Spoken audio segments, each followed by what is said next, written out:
Buongiorno e bentrovati a una nuova puntata di Sveglia a Trieste, come sempre la rassegna stampa e i collegamenti con la polizia locale, le vostre chiamate e le mail da casa e poi gli ospiti. A partire dalle 8 avremo con noi Paolo Menis del Movimento 5 Stelle, dalle 9 invece Anna Maria Cisint, europarlamentare della Lega. Andiamo subito a vedere il quotidiano Il Piccolo, la prima pagina sotto la testata falso in bilancio, Santanchè rinviata a giudizio a Milano. La ministra del Turismo Daniela Santanchè è stata rinviata a giudizio per false comunicazioni sociali nel caso Visibilia, una delle società del gruppo che ha fondato. Imputazioni prescritte per gli anni 2016-2018, il processo si aprirà il 20 marzo a Milano e sarà il primo che la senatrice di Fratelli d'Italia dovrà affrontare come imprenditrice. Le opposizioni chiedono alla Premier Meloni di pretendere le dimissioni.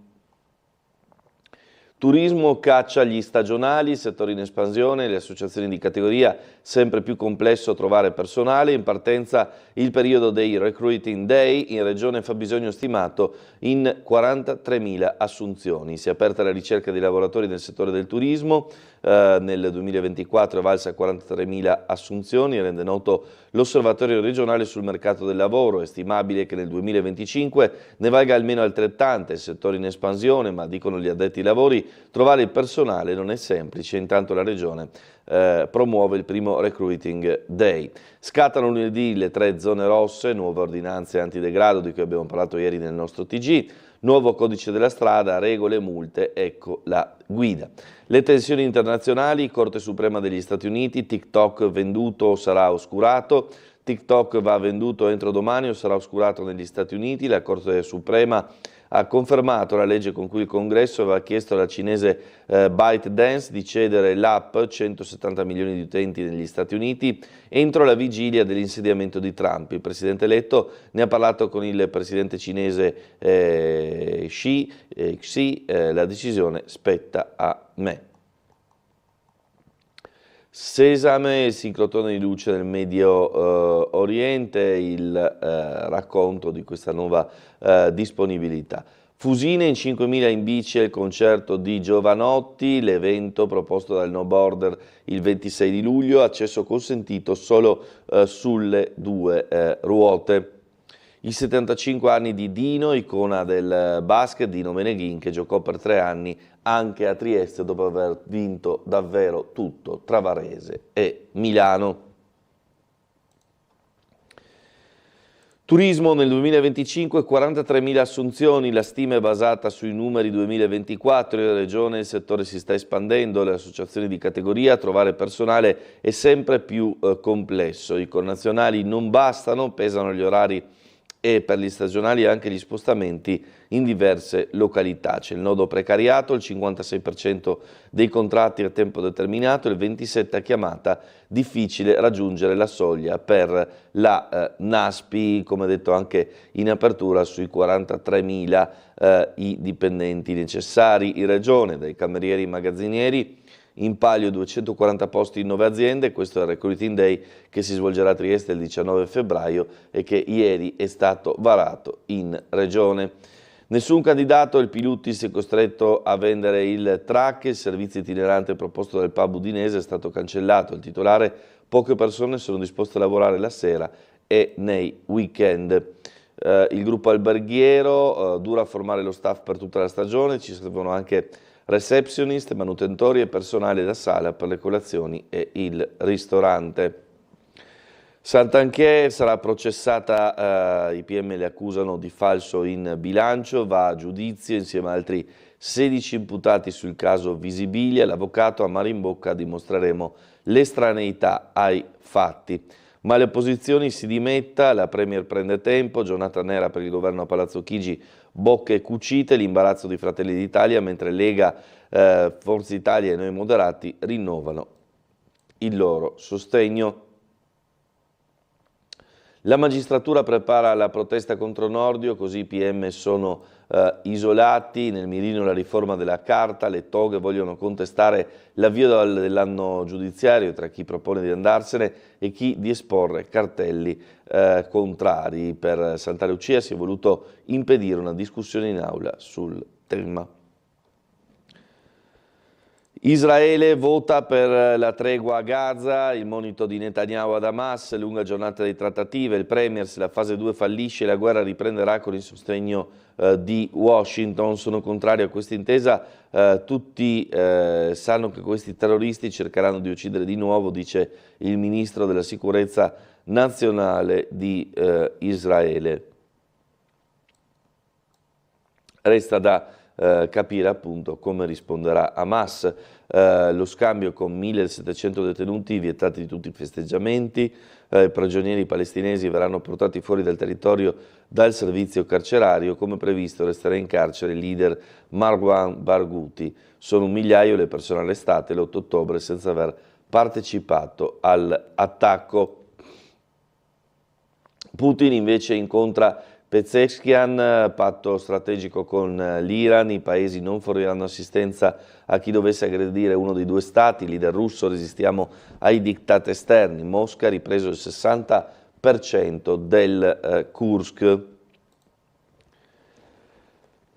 Sesame il sincrotrone luce del Medio Oriente, della governance Israele, Iran e Palestina, la struttura ha sede in Giordania, l'ICTP diede impulso alla sua nascita, il direttore scientifico è triestino, punta a rilancio guardando all'Africa, si tratta di Andrea Lausi. E poi la notizia di interesse internazionale, Corte degli Stati Uniti vieta TikTok, Trump decido io, il timore del controllo cinese prevale, l'app rischia di sparire, il tycoon, trattative con la Cina, risolveremo il problema. Neonati sepolti, anche Chiara ha scelto i nomi, il 25 febbraio la Cassazione deciderà sui domiciliari, Petrolini e l'ex fidanzato Samuel hanno riconosciuto i 2 figli del fatto avvenuto a Bologna, li hanno chiamati Angelo Federico e Domenico Matteo. Giallo a Okoye e scommesse, gli indagati sono 4, oltre al portiere dell'Udinese e un ristoratore, sotto la lente degli investigatori sono finiti anche un imprenditore e il titolare della riceviteria in Viale Tricesimo. Spuntano nuovi nomi nell'inchiesta sulle scommesse che vede come protagonista illustre il portiere dell'Udinese Okoye. Nel registro degli indagati per il reato di truffa, con riferimento al flusso anomalo di puntate per la partita tra Lazio e Udinese e in particolare sulla possibilità che l'estremo difensore bianconero potesse essere ammonito, fatto che è avvenuto poi al 19esimo del secondo tempo. La mamma di Mattia, siete come lui, una folla al funerale, il bimbo di 9 anni morto in Egitto. La pagina della politica regionale, piano oncologico dall'opposizione, il civico Bullian pronto a votare sì, il consigliere del patto, no a tatticismi politici di basso cabotaggio, il De Moretti, noi valuteremo. Andiamo a vedere intanto il servizio sulla questione terzo mandato e non solo, con le parole del segretario della Lega regionale Dreosto dopo il vertice avuto all'interno del Carroccio proprio a livello regionale, il servizio sulle ripercussioni politiche. Nel Consiglio federale che si è riunito ieri, la Lega ha dimostrato, secondo me, con estrema chiarezza quanto il nostro movimento sia coeso e soprattutto ha ribadito il proprio sostegno a quello che è il buon governo delle amministrazioni regionali. Dopo il direttivo di Fratelli d'Italia è stata la Lega a riunire il Consiglio federale regionale per fare il punto sulle varie situazioni che stanno creando un po' di mal di pancia nelle maggioranze di centrodestra a tutti i livelli istituzionali. Una su tutte, il terzo mandato.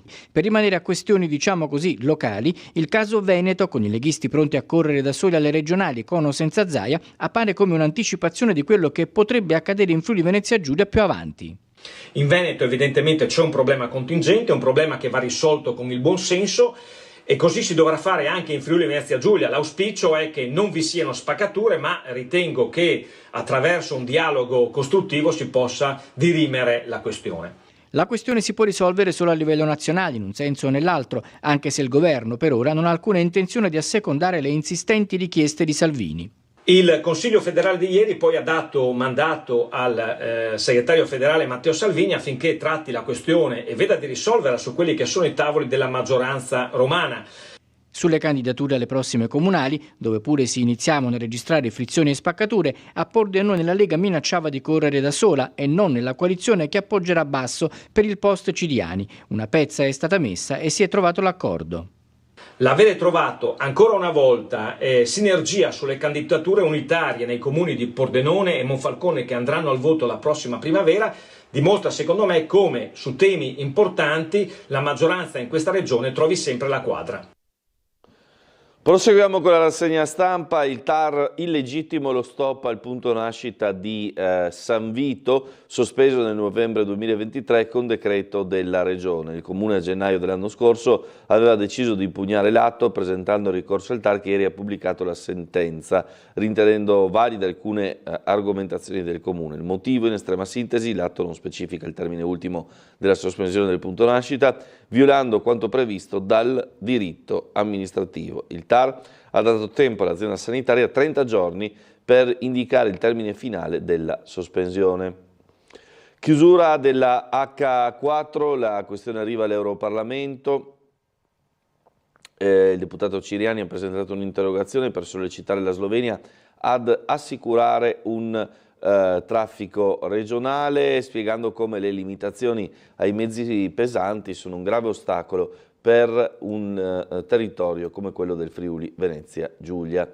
Al Trieste Airport i cartelli contro i passeggeri molesti, rifiuto d'imbarco, la firma di Ryanair con base operativa ormai a Trieste, con gli addetti che possono impedire di salire a bordo alle persone in evidente stato di alterazione da alcol o da stupefacenti. Sulla vicenda invece u-Blox ne parleremo poi anche con le parole dell'assessore regionale Rosolin. Il Movimento 5 Stelle si chiede subito un tavolo sull'avvertenza u-Blox, l'azienda di telefonia che si occupa di ricerca e sviluppo nella telefonia e nelle tecnologie wireless di Sgonico, che rischia la chiusura e la perdita di 197 posti di lavoro. In questo senso sentiamo proprio le parole di Alessia Rosolin, assessore regionale al lavoro. Ovviamente l'impegno è stretto sia nell'interlocuzione diretta con l'azienda sia nel comprendere in quale modo trattare il percorso che verrà prospettato ai lavoratori. Credo ci sia una riflessione profonda da fare, non tanto perché le crisi che si stanno sviluppando su questo territorio sono profondamente diverse, ma perché il numero dei lavoratori coinvolti comincia ad essere decisamente importante. Così l'assessore regionale a lavoro, istruzione, università e ricerca Alessia Rosolin sulla crisi dell'azienda u-Blox di Sgonico. Una situazione grave per i 197 dipendenti coinvolti, ancor più grave se si considera la somma di questi lavoratori con gli altri delle aziende in difficoltà come Tirso e Flex. In attesa delle più corrette e tempestive decisioni da prendere, sottolinea Rosolin, è necessario fare un serio ragionamento complessivo. Se a u-Blox si aggiunge la situazione Flex e la situazione Tirso, che deve essere affrontata in maniera strutturata anche questo, credo sia necessario un confronto ancora più stretto con le organizzazioni sindacali e le parti datoriali sul nostro territorio. Intanto, su un fronte differente ma legato ugualmente al comparto del lavoro, oggi è stato presentato il Recruiting Day del settore turistico alberghiero, un segmento che in questi anni è in forte crescita. È legato sicuramente a una stagionalità che è sempre meno improntata come attività su Trieste, legata soprattutto sulla ricerca di figure e di specializzazioni che sono uno degli obiettivi che coi percorsi formativi l'amministrazione regionale si dà. Biglietti per i giochi, concluso il sorteggio, sono stati in 347.000 a registrarsi sul portale, il 30% delle richieste è arrivato dall'Italia, il 70% dall'estero. Grande risposta del pubblico appunto alla campagna di registrazione lanciata da Fondazione Milano Cortina 2026 per partecipare al sorteggio dei biglietti delle gare olimpiche. Cortina si anima per l'Azzurre, Roda una grande risposta, vigilia di Coppa del Mondo di discesa libera di sci ovviamente, la città ha iniziato ad accendersi con l'arrivo di squadre e tifosi. Idrocarburi finiti in mare, nuovo allarme a Costrena, Chiazza Leose e Costa Imbrattata, sospetti sull'impianto, il sindaco chiede alla raffineria di esprimersi, gli ambientalisti scrivono al Premier, il tutto in zona fiume, i vertici dell'impianto rigettano ogni possibile addebito, non ci riguarda. COS, ampliamento dell'Unione Europea a Est, il massimo 3 paesi nel 2030, la commissaria niente sconti, avanti per merito, Montenegro, Albania in testa, possibilità per Belgrado. Scocchia, così aiutiamo i detenuti a trovare una seconda occasione. L'amministratrice delegata di Licafè racconta i contorni del progetto che ha visto l'azienda entrare nel carcere di Trieste. La collettività deve farsi carico del reinserimento e le aziende non sono escluse. Qualità e artigianalità, Telios, polo del lusso che resiste alla crisi. Alessandro Zanardo, AD della manifattura eyewear di LVMH, traccia le strategie future, l'ex stabilimento Safilo integrato, le maestranze tutte impiegate a 9 mesi dalla acquisizione. Generali Shopping negli Stati Uniti, acquistata la MGG Investment, operazione condotta da Generali Investment che vale $320 milioni, confermato l'interesse del gruppo assicurativo per l'asset management. In arrivo a febbraio il nuovo BTP+, rivolto alle famiglie, durata di 8 anni, sarà possibile chiedere il rimborso anticipato del capitale, investimento minimo di €1.000, tassazione agevolata. Il Tesoro, scrive Domenico Conti, torna a guardare il mercato retail con un titolo che consente per la prima volta il rimborso anticipato del capitale investito.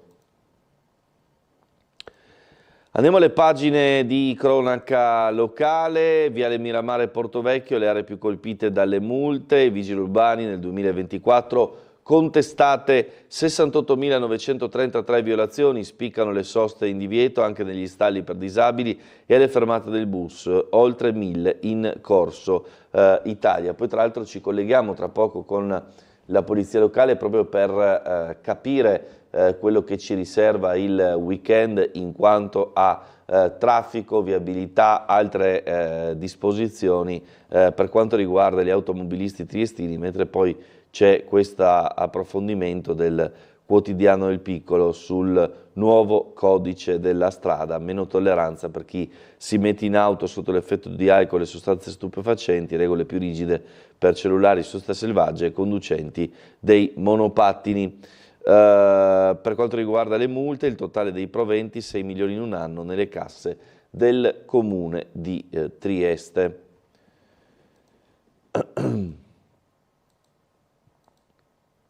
Allora, come ormai noto, scattano lunedì le 3 zone rosse e si pensa anche a ordinanze antidegrado. Andiamo a vedere dal servizio del nostro Gianluca Paladin il punto della situazione con le parole anche degli esercenti che vivono quotidianamente in quelle aree interessate dalle 3 zone rosse. Piazza Perugino, luogo famoso nella città di Trieste per risse e accoltellamenti anche gravi, anche questa da lunedì 20 gennaio sarà zona rossa secondo l'ordinanza prefettizia. Un'ampia area della città che si estende fino a Piazza Garibaldi, Largo Barriera, fino a Piazza Verdi, con controlli mirati di tutte le forze di polizia per arginare gli episodi di violenza. Il prefetto di Trieste ha firmato l'ordinanza che sarà valida fino al 31 marzo. 3 le zone rosse individuate. La prima, un perimetro che racchiude la zona delle Rive, Molo Audace e Piazza Verdi. La seconda, l'area che dalla stazione e largo Città di Santos si spinge all'interno fino a Piazza Dalmazia e Piazza Oberdam. Infine la terza, che da Piazza Perugino si estende fino a Piazza Goldoni, interessando anche l'area di Piazza Garibaldi e Largo Barriera. Il provvedimento prevede anche che il sindaco di Trieste possa valutare l'adozione di ulteriori misure restrittive tramite ordinanza, con limitazioni di orario, di vendita e somministrazione delle bevande alcoliche, oltre che dell'orario di apertura di negozi di alimentari compresi in queste zone. Fra coloro che spesso assistono a episodi di violenza nelle aree calde della città, gli esercenti commerciali che ogni giorno lavorano col timore di essere rapinati o che possa scoppiare l'ennesima rissa. La misura sicuramente al giorno d'oggi, con quello che sta accadendo, potrebbe essere utile, dico potrebbe perché bisogna tutto valutare.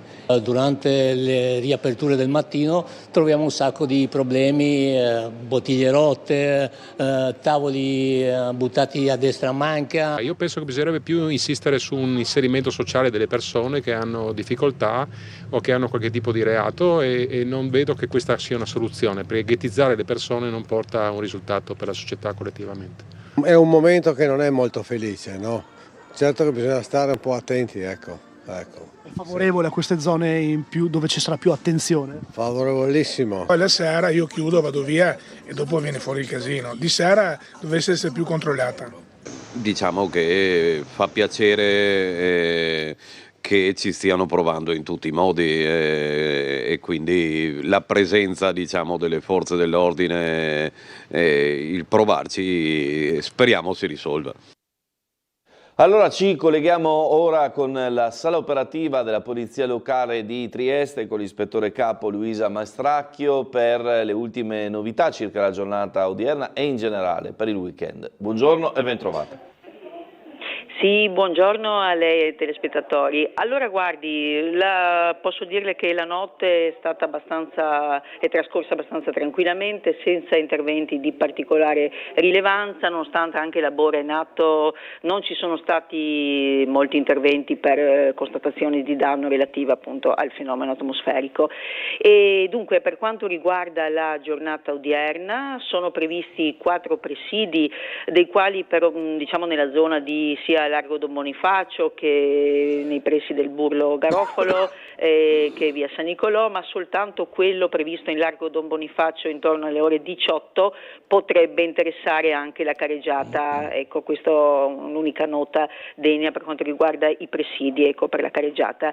E un anticipo per la giornata di domani, di cui hanno già parlato ampiamente i miei colleghi giorni fa. Comunque domani c'è la celebrazione dell'Epifania ortodossa e quindi dalle 11:30 dopo la liturgia nella chiesa ci sarà la processione, sono previsti circa 200 fedeli che partirà dalla chiesa di San Spiridione e si concluderà in via Bellini vicino al Canal Grande. Ecco, quindi anche qua nostra presenza di nostro personale sul posto per la regolare traffico.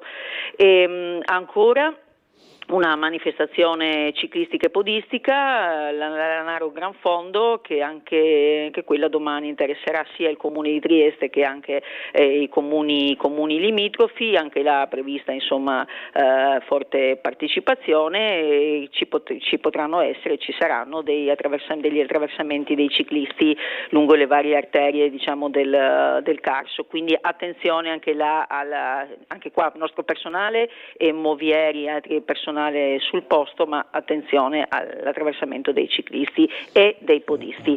Diciamo altre cose non avrei da segnalare, la saluto tutti e restituirei la linea.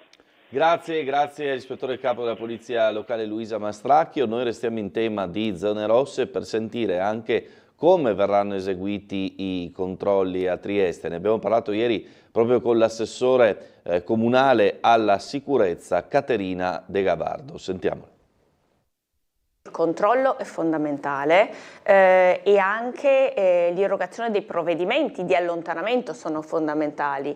I controlli saranno controlli non sempre statici, in alcuni casi abbiamo previsto anche, saranno previsti dei controlli fissi come nella zona di Largo Barriera considerato i recenti incidenti, ma nelle altre zone rosse, nelle altre aree che confluiscono nelle zone rosse i controlli saranno in movimento, quindi saranno alternati tra le varie forze dell'ordine. Sarà però fondamentale irrorare questi provvedimenti nei confronti dei cittadini che appunto vengono considerati pericolosi. Questi provvedimenti permetteranno poi di procedere anche in modo ancora più deciso e più serio con provvedimenti successivi, avere una base su cui lavorare per poi eventualmente dare un DASPO o dare un avviso orale.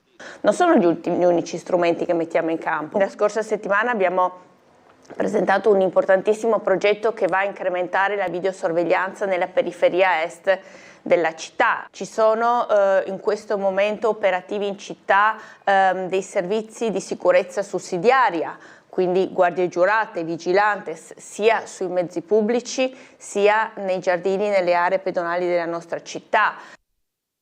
Allora, tra le altre novità legate alla situazione di sicurezza, ci sono anche le disposizioni in arrivo da Confcommercio con vigilantes davanti ai negozi, nuove telecamere grazie ai 2 milioni di euro di fondi complessivi stanziati dalla Regione. Ne abbiamo parlato ieri con il presidente di Confcommercio, Antonio Pauletti.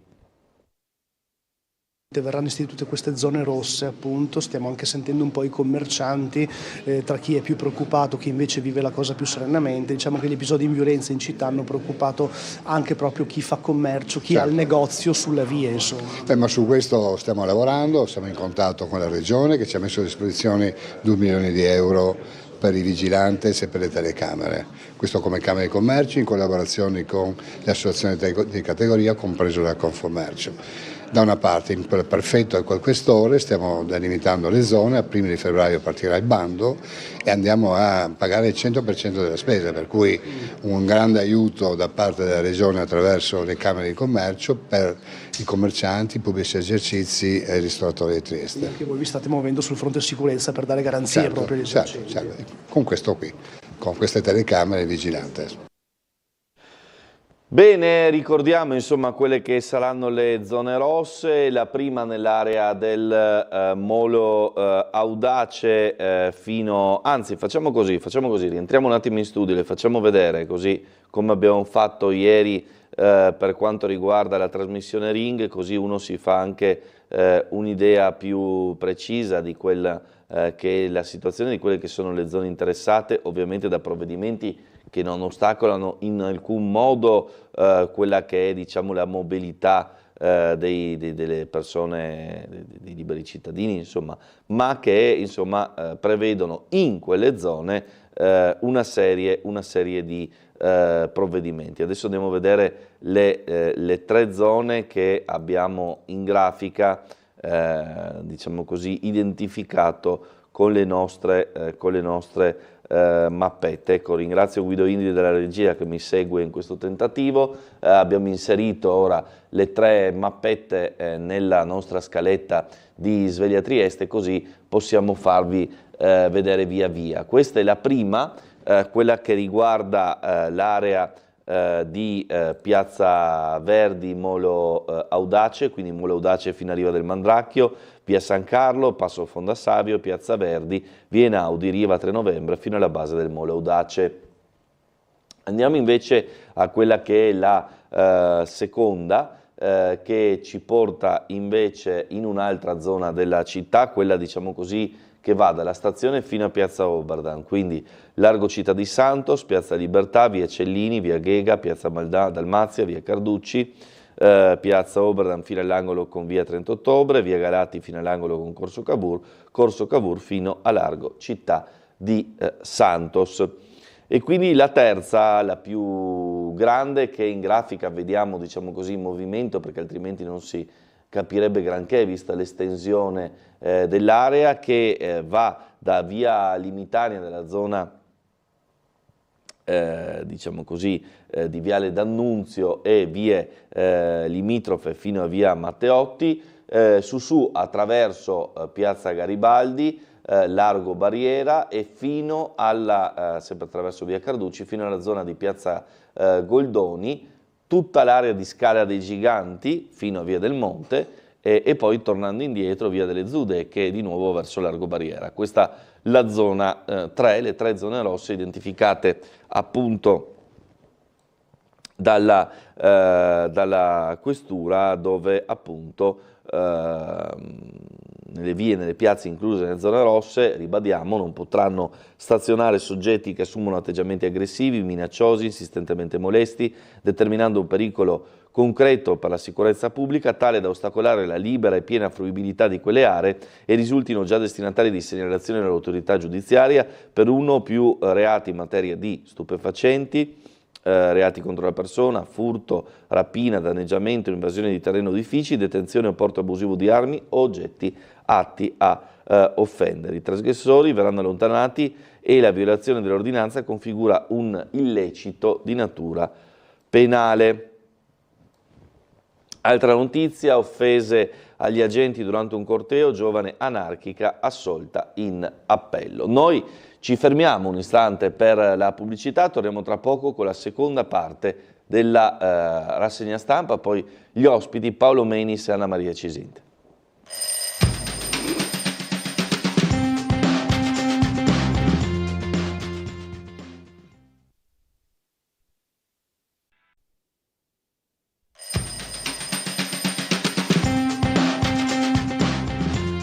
Bentrovati ancora in diretta a Sveglia Trieste, proseguiamo con la rassegna stampa, questioni scolastiche, la media Stuparic al Molo Quarto, bus potenziati e corse gratis, gli assessori incontrano presidi e genitori, questionario per il trasporto alunni, al momento non c'è una sede alternativa ma l'apertura sui servizi alle famiglie. Il destino delle scuole medie Stuparic di Strada di Rozzol si deciderà la prossima settimana, dopo il doppio incontro di ieri con la preside e i rappresentanti dei genitori, l'amministrazione comunale si è presa alcuni giorni per considerare tutte le possibili soluzioni in merito al trasferimento temporaneo dei 200 alunni al Molo Quarto.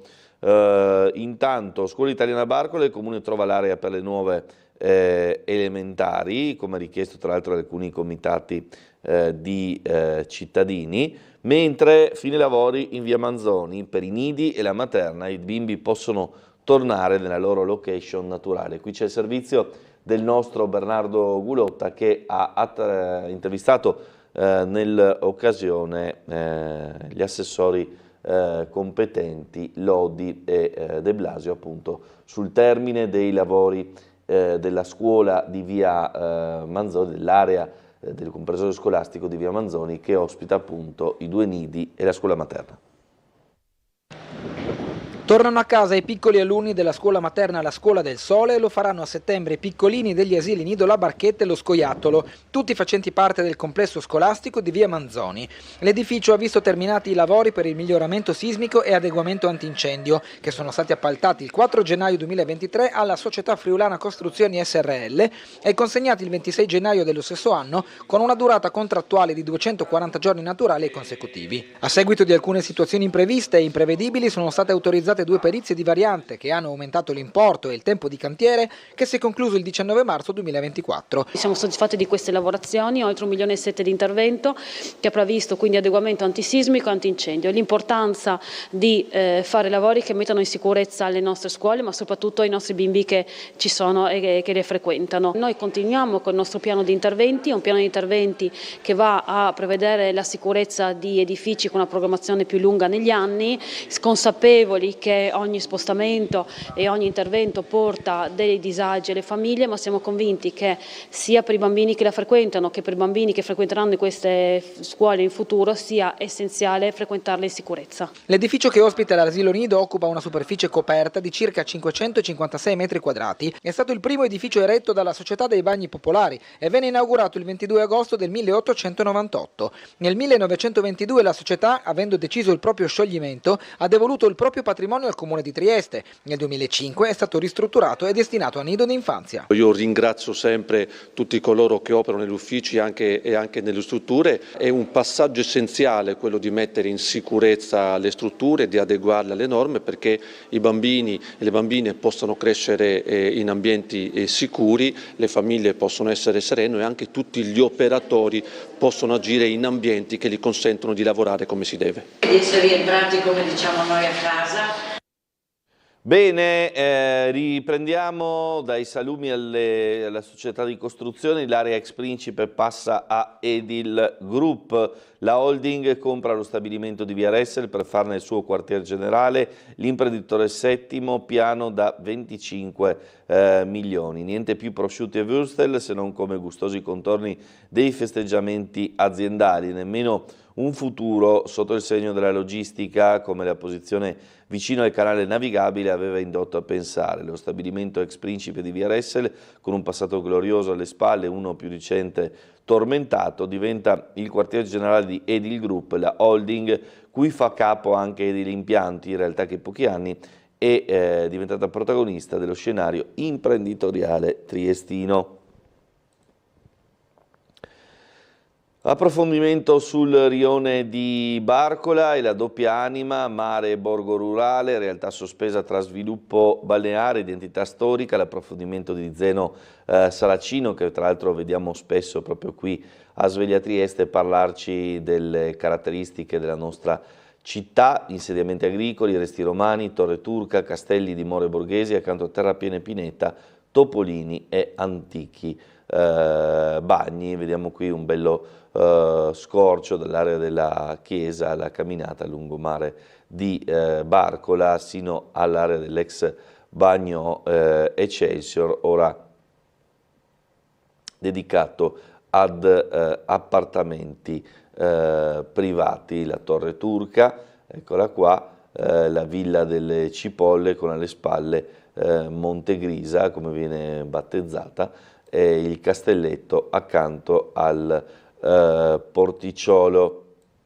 Quel mistero della Villa delle Cipolle, frammento di Russia davanti alla costa. La costruzione fu voluta dal croato Anton Jakic, ex pope diventato giornalista, autore di fogli di propaganda panslava, esempio di palazzo in stile eclettico realizzato nel 1897, richiama nei suoi particolari le chiese dell'est europeo. La passione politica del proprietario attiva a Pola e a Trieste con la pubblicazione di giornali militanti autofinanziati. Andiamo ancora avanti, le pietre d'inciampo dedicate a 18 ebrei morti ad Auschwitz per non dimenticare. Domani le cerimonie in vista della giornata della memoria davanti alle loro abitazioni con comunità ebraica, comune e liceo Petrarca. 18 nuove pietre d'inciampo che verranno posate domani in città. L'intenso programma inizia alle 9:30 in Corso Italia, alle 10:15 in via Cesare Beccaria 6 e poi avanti, insomma, con tutte le altre tappe appunto di questa giornata per non dimenticare in questa domenica di gennaio.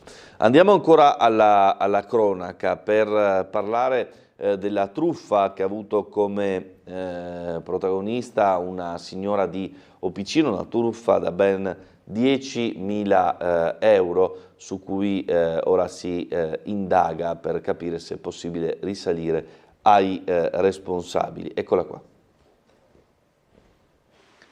La truffa del finto incidente ha colpito ancora e il bottino è eccellente, ennesimo raggiro che ha fruttato 10.000 euro. La vittima è una donna di 60 anni residente a Opicina. Ora le forze dell'ordine sono alla caccia di 2 persone che si sono spacciate per carabinieri. La truffa è avvenuta ieri intorno alle 13. Uno dei malintenzionati ha telefonato alla donna comunicandole che sarebbero serviti molti soldi per liberare la figlia dopo un incidente. A quel punto il telefonista, avendo capito che la vittima stava cadendo nella trappola, le ha dato appuntamento fuori casa per riscuotere. In via Nazionale, in pieno giorno e in mezzo alla gente, con tante attività commerciali attive in quel momento. Sul luogo dell'incontro si è presentato il secondo truffatore, un sedicente carabiniere che si è fatto consegnare dalla sessantenne quanto pattuito: orologi, gioielli e monili d'oro per un valore di 10.000 euro. Sul caso sta indagando la polizia del commissariato di Duino Aurisina, in corso di acquisizione le immagini delle telecamere di videosorveglianza della zona, con la speranza che possano aver immortalato il passaggio del truffatore che si è incontrato con l'ignara vittima. A quanto pare entrambi i malviventi sarebbero di nazionalità italiana. Porto, cura delle malattie, intelligenza artificiale, Call for Ideas aiuta a innovare. La ricerca universitaria e le imprese del territorio regionale si uniscono per concretizzare l'innovazione tecnologica e lo sviluppo di nuove tecnologie grazie a questo nuovo bando. Nuovo hub in via Carletti per migliorare la rete dei bus. Il comune di San Doligo della Valle ha dato il nulla osta al Ministero dei Trasporti. La struttura favorirà l'interscambio dei collegamenti con Muggia e Lavarosandra. Nell'area un infopoint sulla riserva e un punto di ristoro e un servizio per il noleggio delle bici. Intanto c'è la notizia anche di un altro furto di cui ci siamo occupati ieri. I ladri nel bar Sfitto a Muggia si accaniscono sulle slot machine. Vediamo.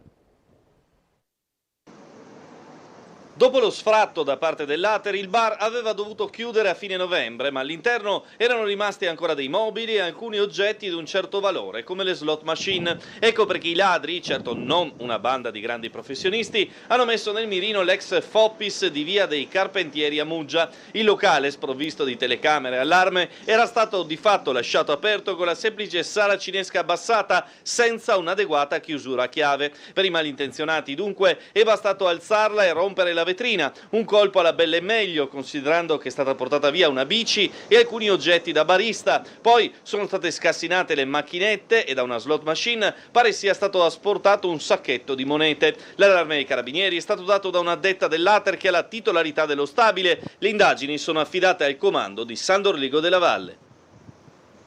Andiamo invece all'iniziativa benefica. Buonanno Trieste di Confcommercio dona 12.000 euro per la ricerca medica sulle malattie rare. Ieri la conferenza stampa in cui sono stati donati gli assegni, c'era anche il nostro Gianluca Paladin. Allora recuperiamo il servizio, 12.000 euro sono stati divisi equamente tra l'associazione Azzurra Malattie Rare e due progetti dei reparti di oncologia e ematologia dell'ospedale Maggiore, appunto i beneficiari.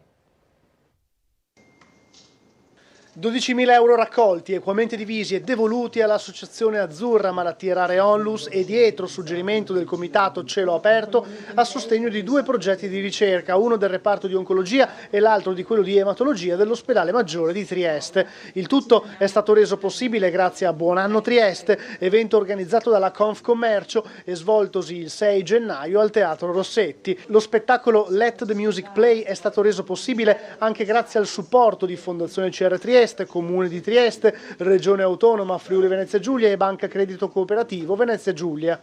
Sì, questo grazie agli sponsor che ci permettono di fare uno spettacolo di alto livello senza spendere direttamente noi, possiamo raccogliere delle offerte libere in pratica per chi partecipa e grazie a questo appunto quest'anno abbiamo deciso di dividere in due 12.000 euro, 6.000 all'Associazione Malattie Rare e l'altra all'Associazione Cielo che va al reparto oncologico e al reparto di reumatologia, per cui anche quest'anno una bella cifra.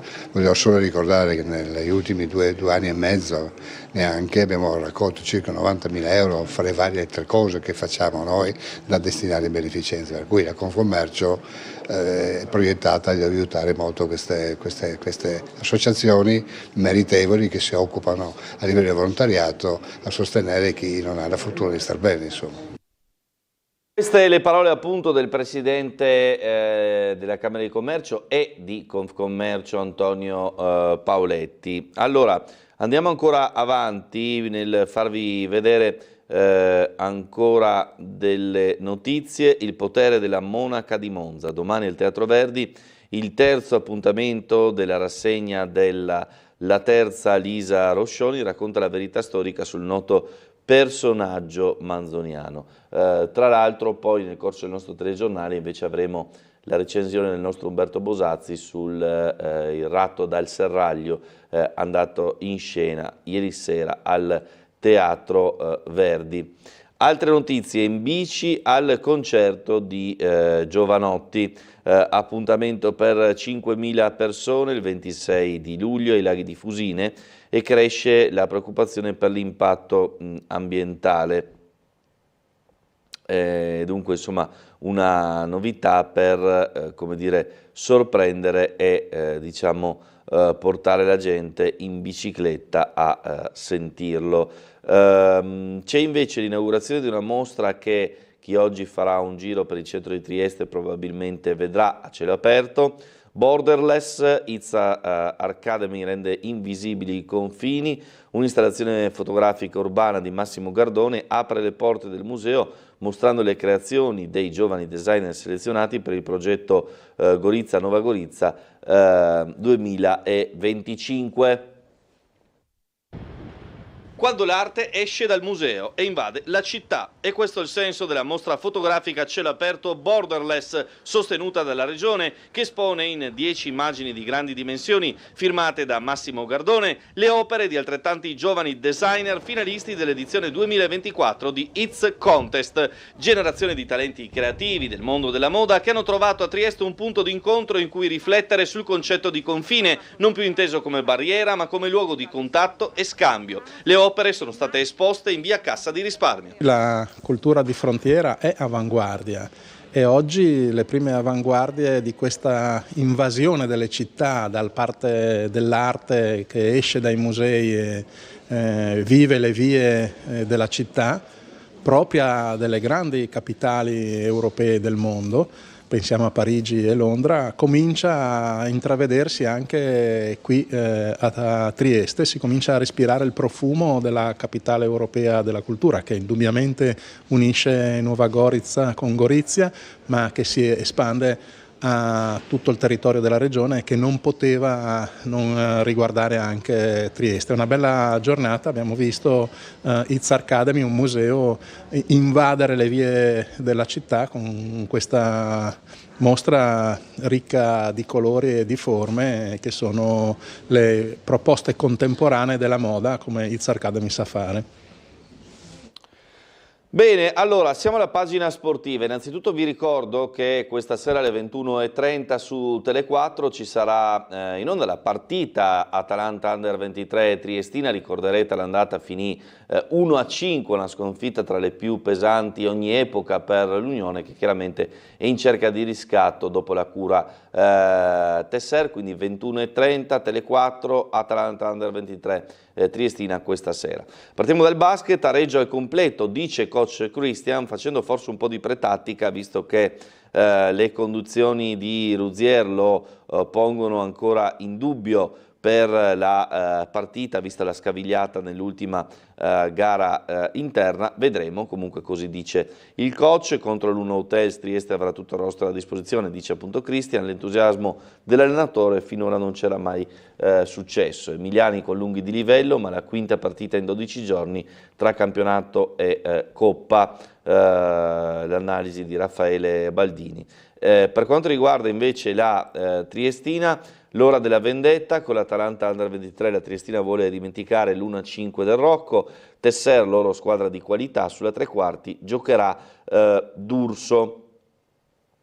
Quindi davanti a Ross la coppia centrale Bianconi Struna, con Johnson a destra e Tonetta a sinistra, in mezzo al campo Correia con Valocchia e Fiordilino, poi appunto D'Urso trequartista, dietro Olivieri, e uno tra Vertainen e Udo faranno la prima punta. Andiamo a vedere il servizio con cui ieri abbiamo presentato la doppia sfida. Alla fine eravamo sempre gli stessi, poi magari il mister è stato bravo a spronarci, a liberarci un po' la testa, diciamo un po' offuscata, e ecco, forse solo questo. Ha lavorato un po' sull'atteggiamento mentale di tutta la squadra.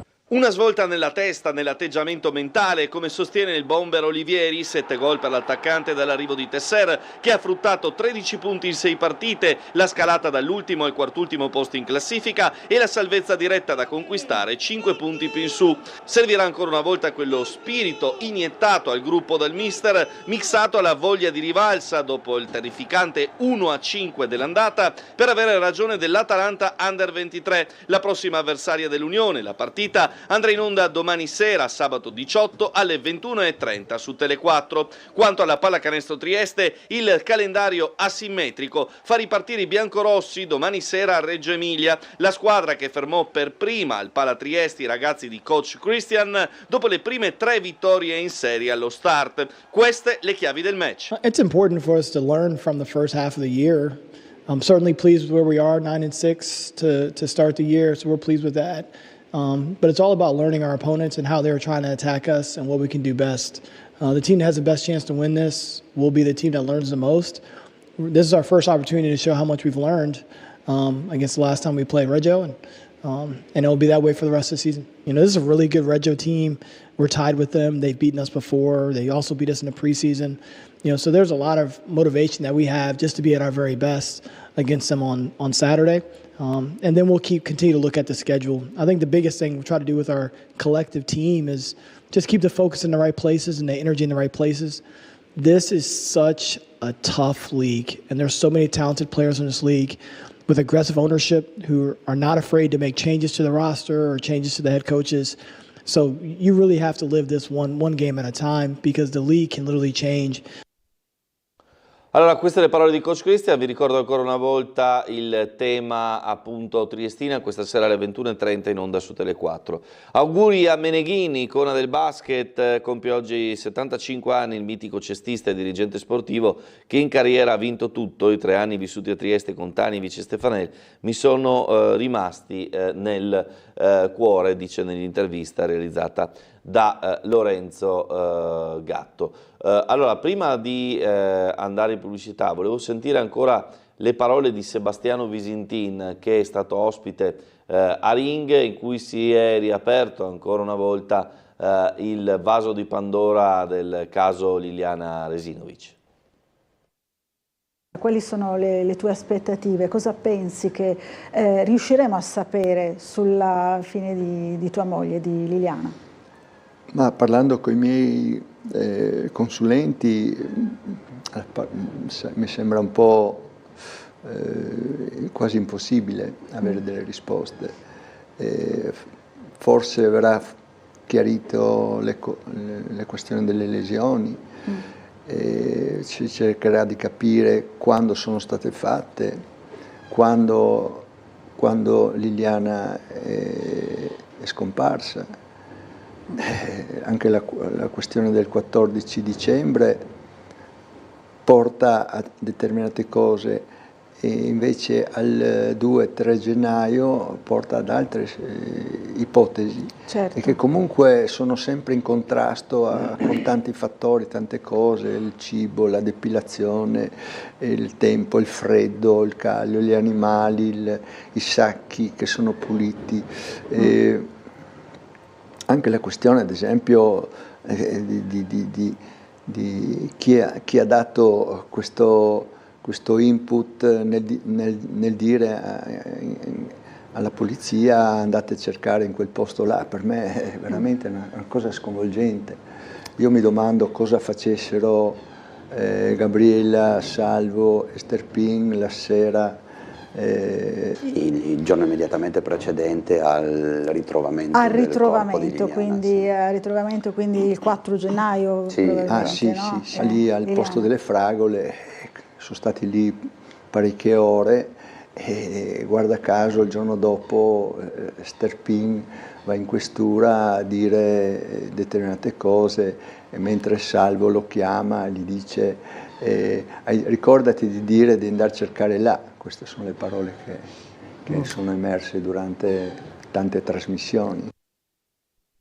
Allora, ci fermiamo per la pubblicità. Tra poco con noi Paolo Menis del Movimento 5 Stelle, primo ospite di giornata, poi alle 9 ci sarà con noi Anna Maria Cisinta, europarlamentare della Lega.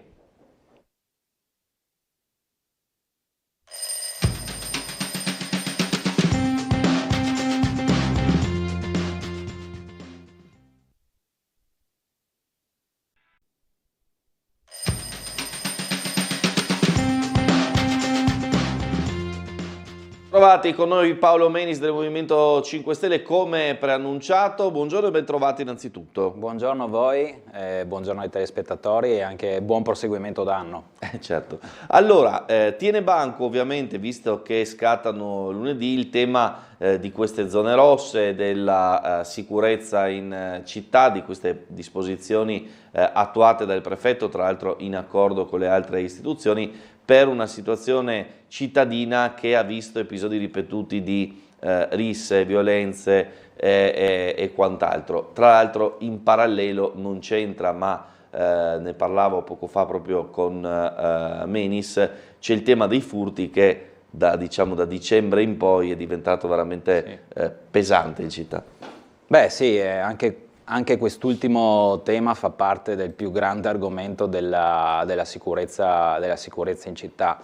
Ma andando con ordine, io credo che questa disposizione sull'attivazione delle zone rosse per il momento non si possa ovviamente dare un giudizio, perché a parte che partono lunedì, bisognerà vedere quali risultati porteranno. Sicuramente una maggior presenza delle forze dell'ordine sul territorio qualche beneficio lo porterà. Ecco, bisognerà capire effettivamente se questo basterà per eliminare gli episodi che abbiamo visto negli ultimi periodi a Trieste, l'ultimo, quello di domenica scorsa se non ricordo male, in largo Barriera, che effettivamente preoccupa.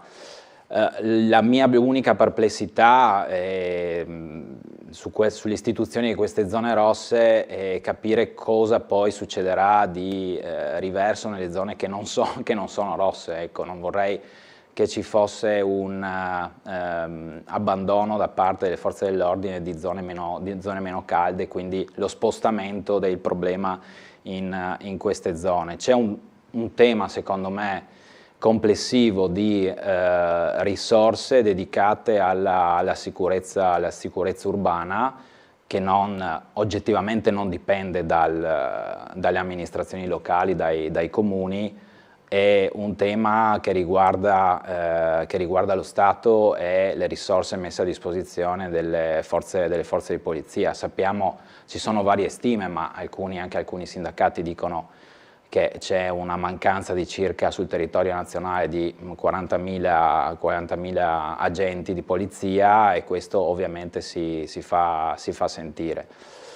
Poi l'altro punto, come accennavi tu prima, è che il problema sicurezza non è purtroppo limitato agli episodi che abbiamo visto sul suolo pubblico, ma sono di nuovo in incremento anche gli atti delittuosi nei confronti appunto di appartamenti di triestini, quindi furti negli appartamenti, e anche ricordiamo sempre il problema sia delle truffe online, che sono sempre presenti, e anche delle truffe, quelle che vengono chiamate con dell'avvocato, eccetera, che l'ultima proprio Officina, no? 10.000 euro di bottine. Che purtroppo sono molte e portano ovviamente appunto un nocumento ai cittadini triestini. Su tutti questi fronti bisogna agire, non è sicuramente semplice. Adesso vedremo con il presidio delle forze dell'ordine in queste zone se almeno una parte di questi problemi vengono risolti. Ecco, comunque io non ho pregiudizi nei confronti di queste misure, anzi staremo a valutare. Poi tra l'altro ho visto il vostro servizio e ovviamente i commercianti, che sono quelli più sensibili, anche alcuni hanno detto bene, valutiamo poi se effettivamente portano i risultati. Certo. Prima telefonata, pronto? Pronto, buongiorno? C'è, non c'è? Non sento nulla. Niente, va bene. Allora, c'era andato. Mi viene da chiedere, no, in questo momento un po' particolare in cui, come dire, ci sono alcune elezioni all'orizzonte a Monfalcone, a Pordenone, in cui tiene banco sostanzialmente più la bagarre interna al centrodestra che il confronto politico col centrosinistra. Il pensiero dal punto di vista del Movimento 5 Stelle qual è? Qual è la prospettiva? Ma se la tua domanda è sul tema del terzo mandato, ovviamente come dicevi tu è una questione interna al centrodestra, non credo che sia neanche molto interessante dal punto di vista politico, se con politica intendiamo coinvolgimento e le prese di posizione dei cittadini, no? È un tema, diciamo, come dicevo prima, partitico che io non lo vedo neanche un problema, nel senso che il limite ai mandati per quanto riguarda i governatori e i presidenti della regione io credo che sia un limite condivisibile. Non viene preclusa l'attività politica alle persone che hanno già ricoperto e svolto questi 2 mandati, possono ovviamente candidarsi o in altre istituzioni o comunque come consiglieri regionali, e credo che abbia una ratio condivisibile il limite, cioè quella di non fare in modo che ci sia un, tra virgolette, potere assoluto e illimitato da parte di una persona, e questo favorisce soprattutto in questo caso anche il ricambio interno alle forze politiche stesse, in questo caso di centrodestra, ma anche un ricambio interno all'interno della maggioranza. E quindi credo che questa sia una misura che va a favorire la democraticità e il processo democratico del Paese. Quindi io sono assolutamente favorevole al limite dei mandati. Tra l'altro adesso non so come ci sarà un'evoluzione all'interno del Movimento 5 Stelle però avevamo fino a poco fa anche noi un limite interno, di regolamento interno di 2 mandati che poi sono diventati 3, e credo che questo... L'obiettivo è quello di favorire il ricambio, no? delle persone che si occupano di politica. Ma per quanto invece riguarda le elezioni nei vari comuni, per quanto riguarda il Movimento 5 Stelle, neanche tanto ultime notizie, noi probabilmente sosterremo adesso è da valutare, le candidature di alcuni nostri attivisti in una lista civica a Monfalcone, mentre a Pordenone la situazione è ancora in evoluzione, ma molto probabilmente anche lì non ci presenteremo con il nostro simbolo, vedremo se qualche nostro attivista iscritto si candiderà in qualche lista civica ed eventualmente verrà sostenuto certificato come candidato del Movimento 5 Stelle. Sì, per ora diciamo che la discussione sia a Monfalcone che a Pordenone gravita tutto intorno a questo meccanismo del terzo mandato sì no all'interno del centrodestra. Io mi auguro che poi le realtà locali comincino a discutere anche dei temi che interessano poi le singole comunità, no? Sia a Monfalcone, a Pordenone e in tutti i comuni in cui si va a elezioni.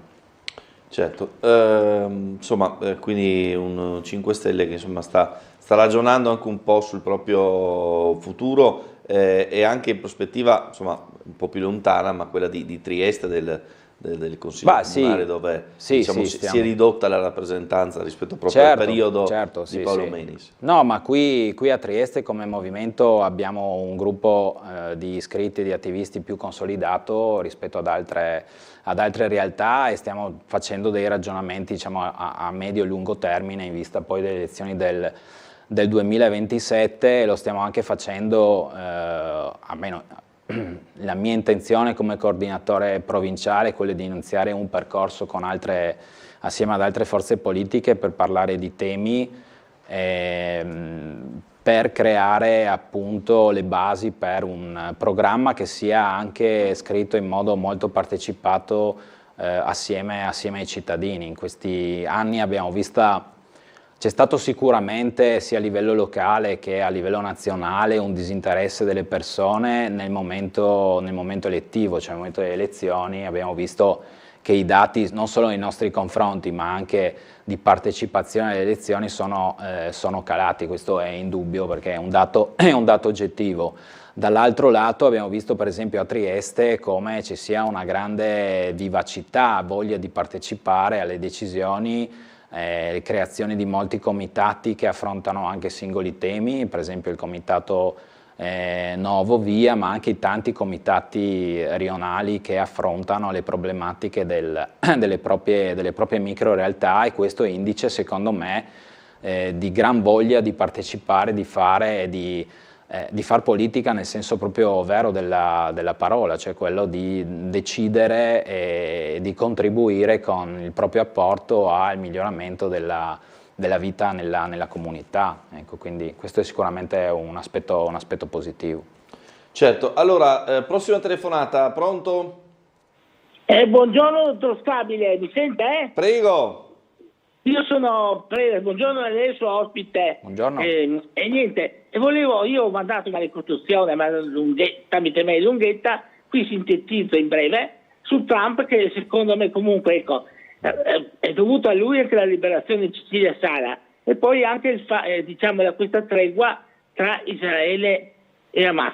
Adesso, per motivi circostanziati che approfondisco nello scritto, guarda, chiedo semplicemente a voi che ne pensate di Donald Trump. E niente, questo. Ok, vabbè, è una cosa facile. Passiamo dal micro al macro, ma io credo che gli americani statunitensi qualche settimana fa, quando sono andati a votare, si sono trovati di fronte a una scelta non proprio facile, nel senso che indubbiamente non so quale era il male minore, sinceramente. Sia Biden che Trump personalmente sono due persone che non mi ispirano nessuna fiducia. Io su Trump poi potevo anche avere delle piccole speranze, soprattutto perché si era campagna elettorale impegnato, almeno a parole, a risolvere due piccole cosette che sono le guerre in corso. Adesso c'è stata sicuramente la tregua tra Israele e Palestina, e tra Israele e Hamas, però mi ha colpito, ecco, anche mi hanno colpito alcune dichiarazioni di Trump qualche giorno fa, l'altra settimana, quando ha sostanzialmente dichiarato guerra a Groenlandia e Panama, e adesso il terzo soggetto non lo ricordo, però ecco, non so, io non ho molta... Del Groenlandia se la voleva comprare, no? Sì, Groenlandia...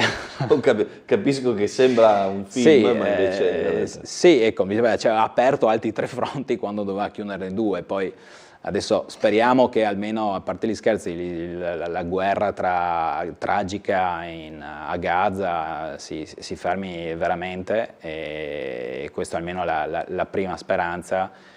E poi vediamo anche sul fronte russo-ucraino. Ecco, io non ho moltissime speranze in Trump, però se effettivamente poi porterà dei risultati staremo a vedere. E forse calando la questione americana sul tema locale, bisognerà più che altro vedere come poi che sviluppi avranno anche tutto il tema della via del cotone, in cui comunque è inserita anche indirettamente l'amministrazione americana, e quindi dello sviluppo dei traffici commerciali che arrivano però da India verso Trieste. Ecco, forse su quello sarà da capire, perché può essere un'opportunità ma anche una minaccia se la presenza degli Stati Uniti nel porto di Trieste diventa una presenza che ha più interessi di tipo militare che commerciale, comincia a essere una questione molto critica, però può essere anche effettivamente un'opportunità dal punto di vista economico e commerciale. Ecco, anche e poi riallacciandosi ad altre tematiche di questi giorni, perché effettivamente se lo sviluppo della via del cotone, abbandonata la via della seta, potrà portare ricchezza nel nostro territorio, indirettamente potrebbe anche risolvere alcune crisi. Abbiamo visto pochi giorni fa la crisi u-Blox che con il possibile licenziamento di quasi 200 persone, ecco, mi chiedo se uno sviluppo di tipo commerciale ed economico con soggetti molto forti, coinvolgendo anche gli Stati Uniti, debba secondo me riportare una certa vitalità dal punto di vista industriale anche sul nostro territorio, altrimenti diciamo infatti ci resta, proprio su resta questo poco, arriva una mail dell'amico Claudio Visintin che parla appunto dei 197 posti a rischio alla u-Blox di Prosequo.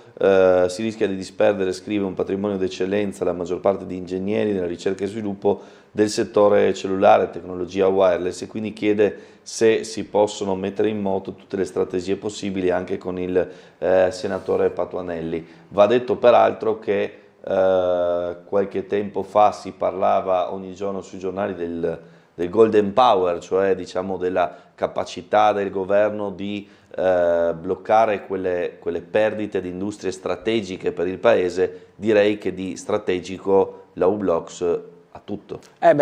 Sì, sicuramente si occupano di nuove tecnologie, quindi mantenere una capacità di ricerca, perché poi qua a Trieste si fa ricerca e sviluppo, è fondamentale. Ho visto che l'assessore Rosolén ieri si è attivata, e quindi però credo che anche e soprattutto per l'entità delle persone coinvolte sia necessario anche coinvolgere il nostro governo per fare in modo che appunto questa azienda le persone rimangano lì e questa azienda non sparisca, anche perché effettivamente, da come ci è stato raccontato dai rappresentanti sindacali dell'azienda stessa, c'era sì una situazione di criticità, ma comunque probabilmente risolvibile. Quindi sarebbe un vero peccato per un'altra realtà. Anche perché c'è u-Blox, c'è Flex, c'è Tirso, solo per parlare delle vertenze più recenti. Insomma. Per questo dicevo che se una strategia sul porto di Trieste deve coinvolgere anche ovviamente le realtà industriali, cioè rigenerare presenza industriale sul nostro territorio, territorio, perché altrimenti sul territorio, su Trieste, non ricade granché, con tutto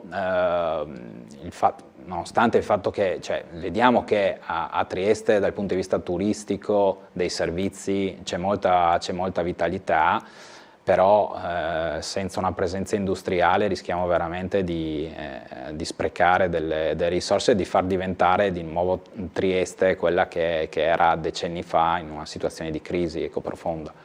Certo, allora andiamo a sentire la prossima telefonata. Mi scuso col telespettatore o telespettatrice per aver atteso un po'. Buongiorno. Buongiorno, sono Franco Lega da Udine Nord. Buongiorno loro signori, ai triestini e ai friulani. Allora dicevo, no? Ringrazio il signor Visintin che ieri ha appoggiato la mia idea, quindi non è malsano quel che dico. Ripeto quel che ho detto anche tanti giorni fa. Ho telefonato ai vari quando erano Lo Bianco, Ponteca, Medau e ieri anche alla De Gardo, no? Praticamente nessuno mi sa dire quanti agenti sono arrivati a Trieste, quanti agenti sono in servizio, quanti agenti hanno fatto già l'abilitazione al vento e alla bufera che avete lì. Non so, non ci dite quanti sono arrivati e se sono in servizio. Quindi io dico una cosa, facciamo una proposta, mandiamo 2 agenti a controllare le persone in piazza e vediamo. 2 agenti potrebbero fare ogni 10 minuti una persona, quindi 6 all'ora, per 6-7 ore che fanno, dovrebbero in un giorno controllare 50 persone, e quelli che non hanno i requisiti mandarli a casa o metterli in qualche posto che non possano nuocere. Invece continuate come un disco di platino, che è sempre quello, dovrebbe lo Stato, ma no, chi fa da sé fa per 3, quindi cominciate a fare ripulisti per conto vostro lì, senza pisciarvi addosso sempre che sono stati questi, sono stati gli altri, non dovrebbero fare. Ma quelli fanno perché? Perché non avete dato sempre la carota invece di dare anche il martello. Adesso è ora di dare il martello. Grazie, mandi. Va bene, ok, si è sfogato. Se vuoi in qualche modo... Non ho capito la proposta, anche perché effettivamente i controlli in strada vengono svolti dalle forze dell'ordine, quindi non sarò io a dire come svolgere il lavoro agli agenti. Sono autonomi, capaci e ricevono le direttive dai propri superiori, quindi i controlli in strada si fanno. È un problema di risorse disponibili, cioè di numero di agenti che non riescono ovviamente a presidiare costantemente tutto il territorio, e quindi la soluzione non è una soluzione innovativa. Certo, le nuove tecnologie possono servire, le videocamere, le intercettazioni per alcuni reati possono servire, infatti su questo per esempio siamo contrari come Movimento 5 Stelle alle limitazioni delle intercettazioni, perché sono state e devono continuare a essere utili per bloccare alcune tipologie di reati, però il fatto è che mancano unità di personale, di agenti sul territorio. Ecco, così si può sicuramente risolvere alcuni problemi. Non è necessaria, diciamo, nessuna strategia particolare o nessuna ricetta nuova, ecco. Allora, oggi il quotidiano Il Piccolo apre la prima pagina con la caccia agli stagionali per il turismo, che diciamo così è l'altra faccia, no, del mondo occupazionale di cui parlavamo pochi istanti fa, legato invece all'industria. Lì ovviamente si parla di posti a tempo determinato, di altre situazioni. Questa è una situazione che riguarda soprattutto alcuni mesi dell'anno, però è un fenomeno in forte espansione che riguarda in modo particolare anche la città di Trieste, che ormai insomma dal punto di vista turistico è uno dei punti di riferimento insieme a Lignano e a Grado in Friuli Venezia Giulia, quindi anche questo è un settore importante, però chiaramente qui si tratta di un'occupazione diversa. Bah sì, è sicuramente un'occupazione di tipo stagionale, probabilmente è molto più difficile, come dicono anche gli operatori, trovare le persone disponibili, c'è molto ricambio e c'è molta concorrenza, no? Vediamo che c'è molto turnover, come si dice, e quindi le persone magari che affrontano i ragazzi giovani che vanno a lavorare in un locale magari hanno anche molta facilità a trovare anche un altro lavoro, magari sempre a tempo determinato, ma che come dire, viene remunerato meglio o hanno orari di lavoro molto più tranquilli, e quindi cambiano molto più frequentemente. Poi c'è un altro tema, secondo me, di cui forse si parla molto poco per quanto riguarda le politiche giovanili, ed è un tema anche di difficile soluzione, che sono i giovani cosiddetti NEET che non fanno banalmente nulla, cioè nel senso che non fanno corsi di formazione, non lavorano, non vanno all'università e non studiano. Come raggiungere quelle famiglie, quei giovani, è un tema molto importante. Tra l'altro è stato anche nominato durante la conferenza stampa della Meloni a inizio anno. Effettivamente è difficile raggiungere quei ragazzi là, no? Cioè, perché sono proprio al di fuori dei circuiti istituzionali, quindi quello è un tema importante.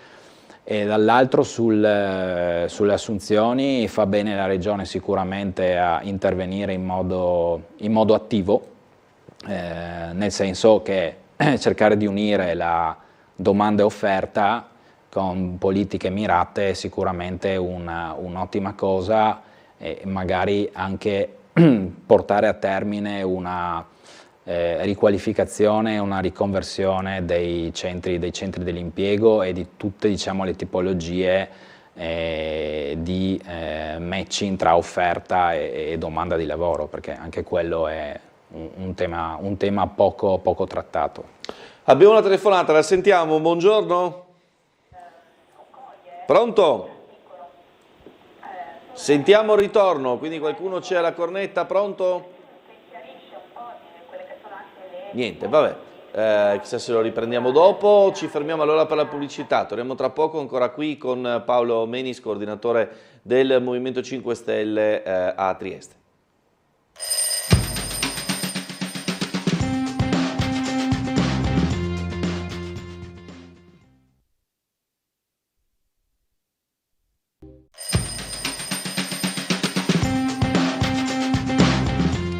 Bentrovati ancora con Paolo Menis, coordinatore del Movimento 5 Stelle a Trieste. Abbiamo già una telefonata in attesa, allora la sentiamo subito. Buongiorno.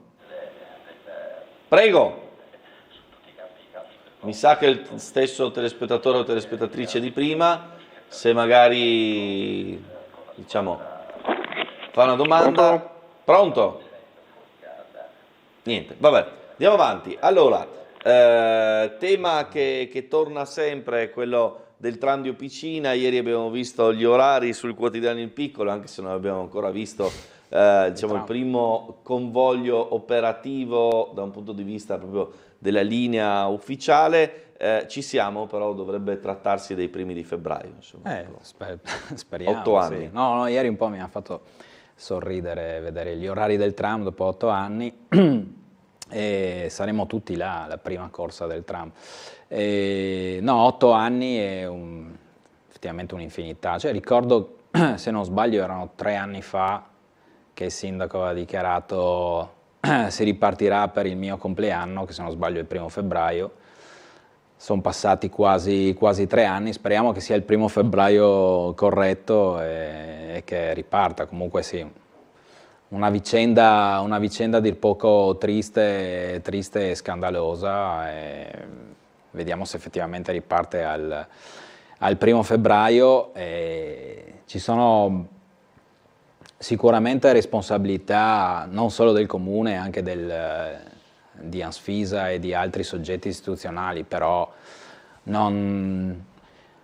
penso che non possa esistere una cosa del genere, e non possiamo pensare che i lavori pubblici durino, anche se riguardano una linea tranviaria come la nostra, con alcune peculiarità, alcune particolarità, che durino 8 anni, anche perché al di là del costo di manutenzione e di intervento sulla linea, dobbiamo mettere in conto anche tutti i costi indiretti di mancati incassi dell'utilizzo di quella linea, ma soprattutto, visto che è una linea che veniva molto conosciuta al di fuori della città e veniva molto usata dai turisti, dobbiamo mettere in conto anche tutto il danno provocato al turismo, cioè il mancato utilizzo da parte dei turisti di quella splendida linea. Speriamo che adesso effettivamente il 1° febbraio sia il 1° febbraio giusto. Ecco.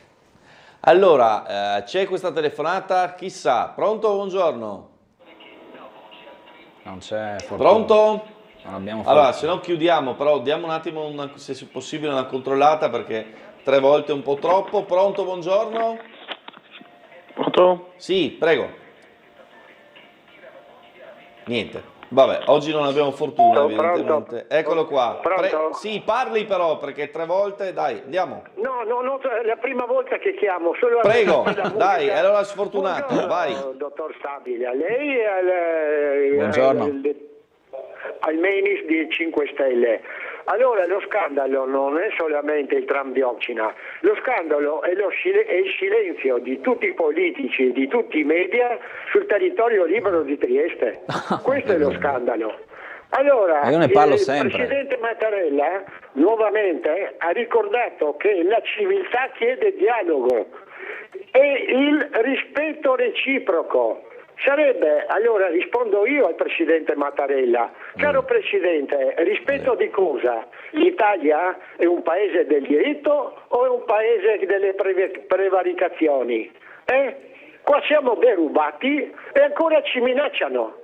Come ha detto, non mi ricordo se la Porzio o la chi era commissario del governo, che ci avrebbero tolto le pensioni, che eravamo eversori, che ci avrebbero messo in prigione. Ma cosa stiamo scherzando? Un paese di diritto, l'Italia. Sì, l'Italia è un bellissimo paese, per me il più bel del mondo, ma con un'amministrazione talmente delinquente che Dio solo sa, e tutti silenziosi, tutti omertosi.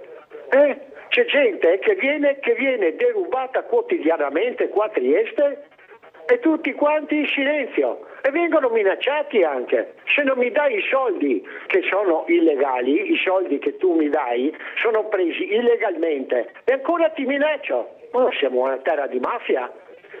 L'IVA su tutto il territorio dello Stato. Non può dire che l'IVA è chiedere l'IVA è una delinquenza, dai, cioè, di cosa stiamo parlando? Ma dai. Scusi, dottor Stabile, ma quando viola la legge sia?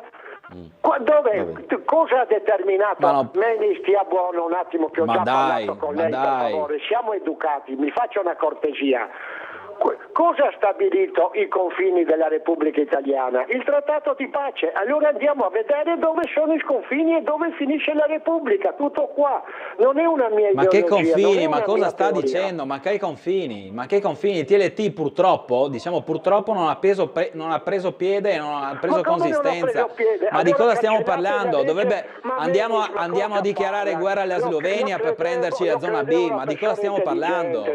Ma di cosa stiamo parlando? Guardi che sta parlando con uno che il trattato di pace e tutto quello che riguarda gli allegati si è rieletti e come e ne ha parlato tante volte, quindi non sta parlando con uno che non ne sa. Tiri fuori.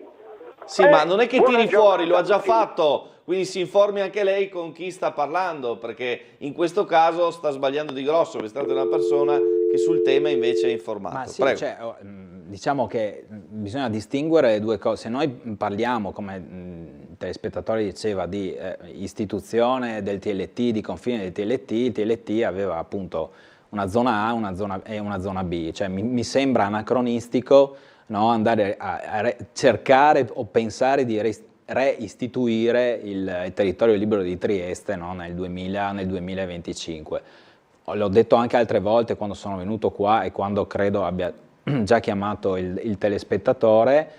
Noi dobbiamo concentrarci sugli strumenti che abbiamo a disposizione, quindi i punti franchi internazionali e il porto franco internazionale. Quelli sì sono da attivare e sfruttare, ma non tiriamo di nuovo in ballo questioni di confini, questioni di amministrazione italiana, questioni di amministrazione provvisoria, eccetera, eccetera. Cioè siamo calati in una realtà completamente diversa, no? Mi pare che andare ad aprire un tema sui confini dell'Italia e di Trieste, o a dire che chiedere l'IVA è un atto delinquenziale, come mi sembra, cioè, torniamo alla realtà e cerchiamo di lavorare tutti per cercare di far sfruttare gli strumenti che abbiamo a disposizione. Ecco, in questo sicuramente sono d'accordo.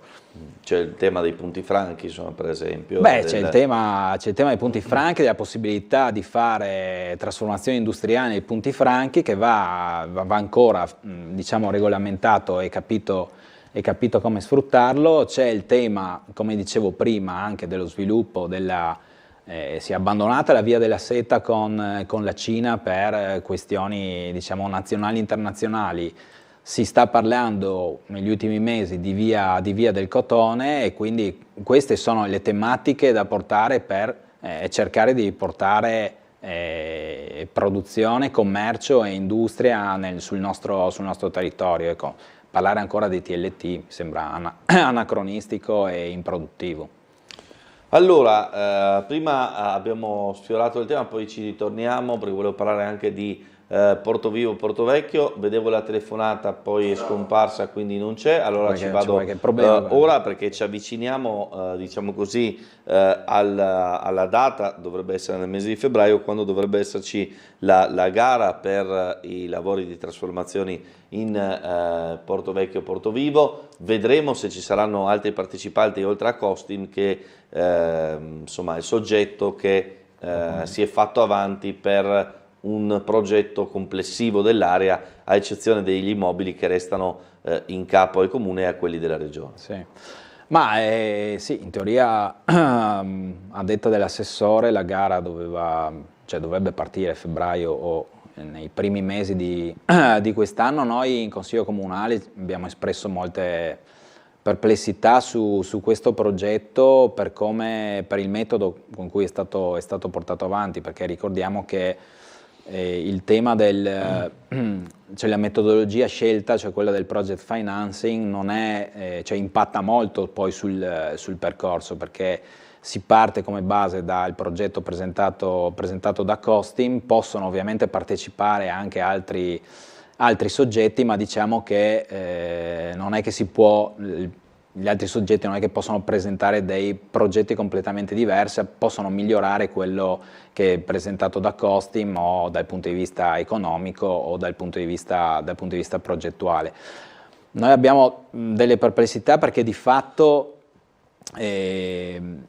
il progetto presentato da Costim prevede che ben 19 immobili nell'area del Porto Vecchio siano poi alienati dal comune alla società che vincerà questa gara.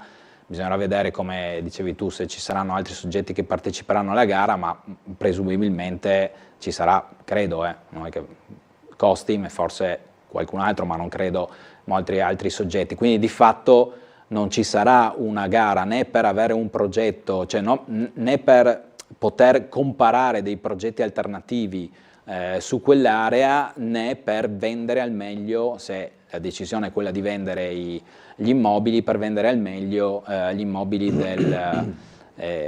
del Porto Vecchio. E io credo che poi alla fine, purtroppo, gran parte di quell'area, a parte forse quella che è più vicina a Barcola, non sarà poi tanto sfruttata dai triestini, perché di fatto avremo una forte presenza di residenze e molto probabilmente saranno residenze di tipo turistico con presenza o comunque acquisti da parte di stranieri e diciamo poco come dire, vivacità dal punto di vista quotidiano su quell'area, quindi io temo che alla fine ci sarà una sorta di speculazione edilizia sulla parte residenziale, ma poi tutta l'area attorno non è che riuscirà a rivivere. Spero di sbagliarmi e che questa sia un'operazione che vada a vantaggio della città e di tutti i triestini. Non vorrei venisse replicata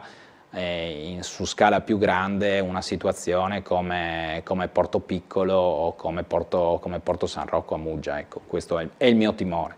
Allora, prossima telefonata, buongiorno. Buongiorno. Prego. Mi sente? Sì. Niente, volevo solo dare la mia solidarietà al signor Fulvio, che telefona sempre, perché secondo me, cioè, visto che nomina leggi, articoli, allegati, eccetera, non è che li inventa e finora non ci sono state smentite. E mi viene così l'idea, perché non lo chiamate ospite, così ci spiega la situazione e insomma, mi piacerebbe vederlo e sentirlo dal vivo. Grazie, buongiorno. Va bene, grazie al signore che ha chiamato. Vediamo chi si candida poi a condurre la trasmissione. Diciamo che sul territorio libero non è che sono mancati né i confronti né diciamo così le persone in studio che ne hanno parlato da 10-11 anni che sono qui. Non sono mancate le occasioni, ricordo anche il mitico Bruno Zonc che chiamava ogni mattina e che era il Fulvio diciamo, di qualche tempo prima. Allora, altro tema, quello della cabinovia. Andiamo a vedere il servizio, perché c'è una vicenda giudiziaria collegata anche alle proteste in occasione dei carotaggi. Il servizio del TG di ieri con le 12 persone a processo. avevano protestato contro la cabinovia nell'agosto del 2023. In 12 sono finiti sul banco degli imputati con le accuse di violenza privata e per uno di loro anche di manifestazione pubblica non autorizzata. La prima udienza si è conclusa con un rinvio al 9 aprile per un difetto di notifica ad uno degli imputati. I fatti si riferiscono al 29 e al 30 agosto di più di un anno e mezzo fa, quando iniziarono i carotaggi preliminari sui terreni dell'area in cui dovrebbe sorgere un parcheggio sotterraneo al servizio della cabinovia.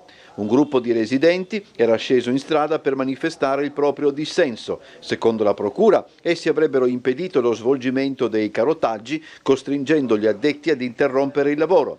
Gli accusati sostengono di essersi limitati al presidio del sì.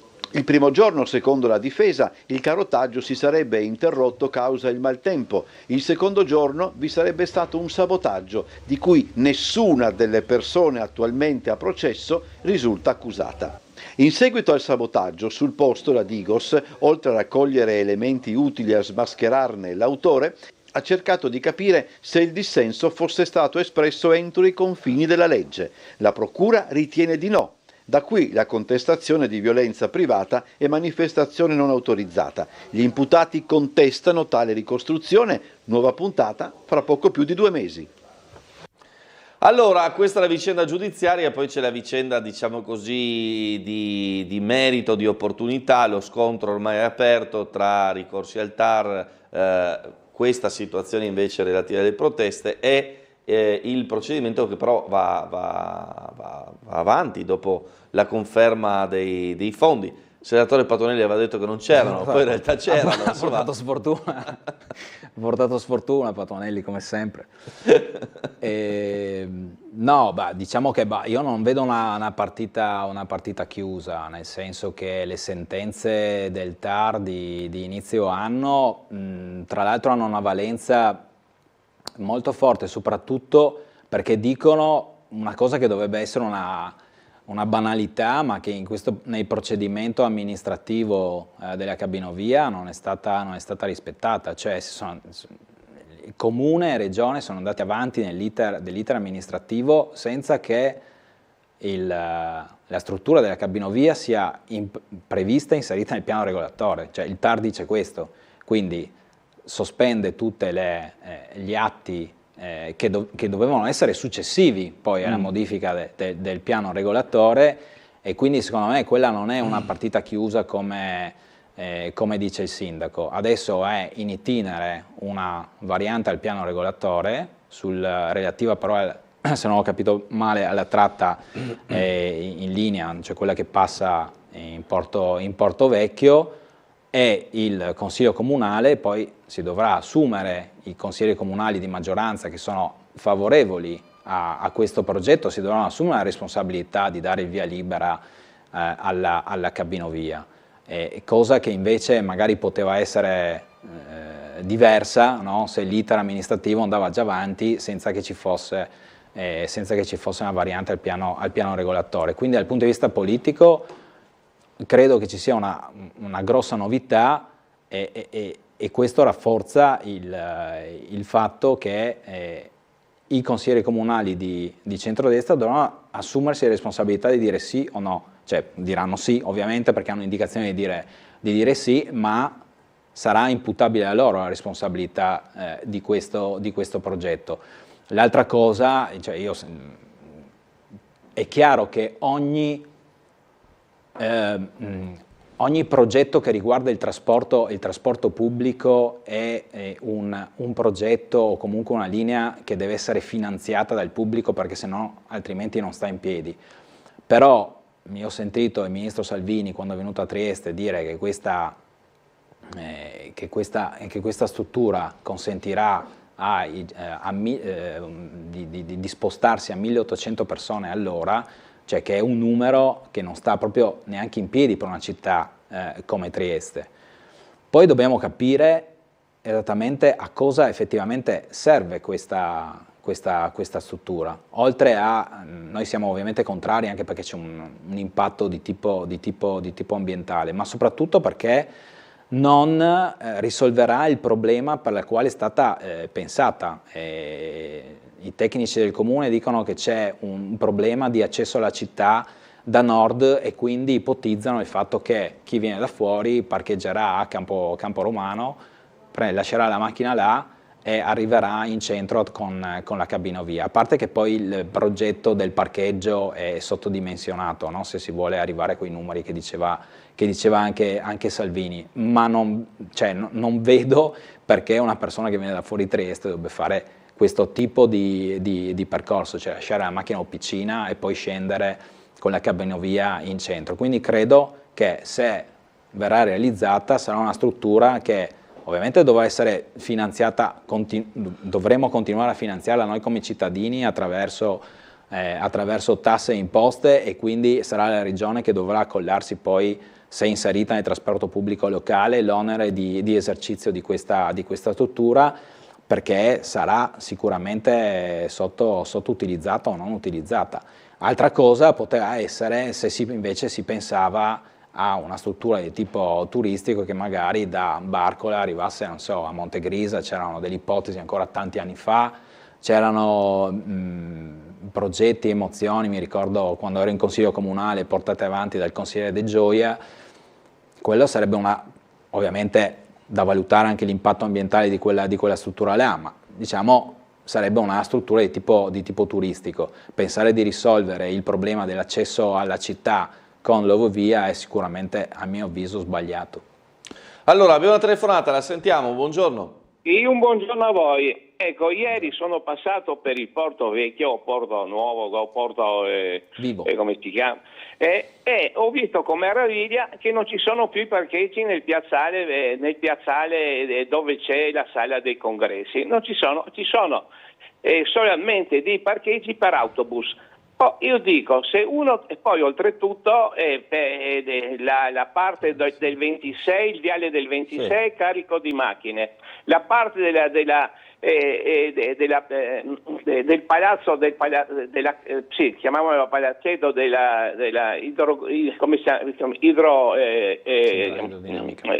sollevamento centrale idrodinamico, tutto pieno. Hanno fatto sul piazzale tutti i parcheggi per gli autobus. Adesso mi domando, uno che va in Porto Vecchio, che vuole accedere ai vari musei del magazzino 26, dove metterà la macchina, perché già le macchine hanno occupato tutto, cioè chi che lavora, poi c'è una scuola di fisica, una cosa l'altra.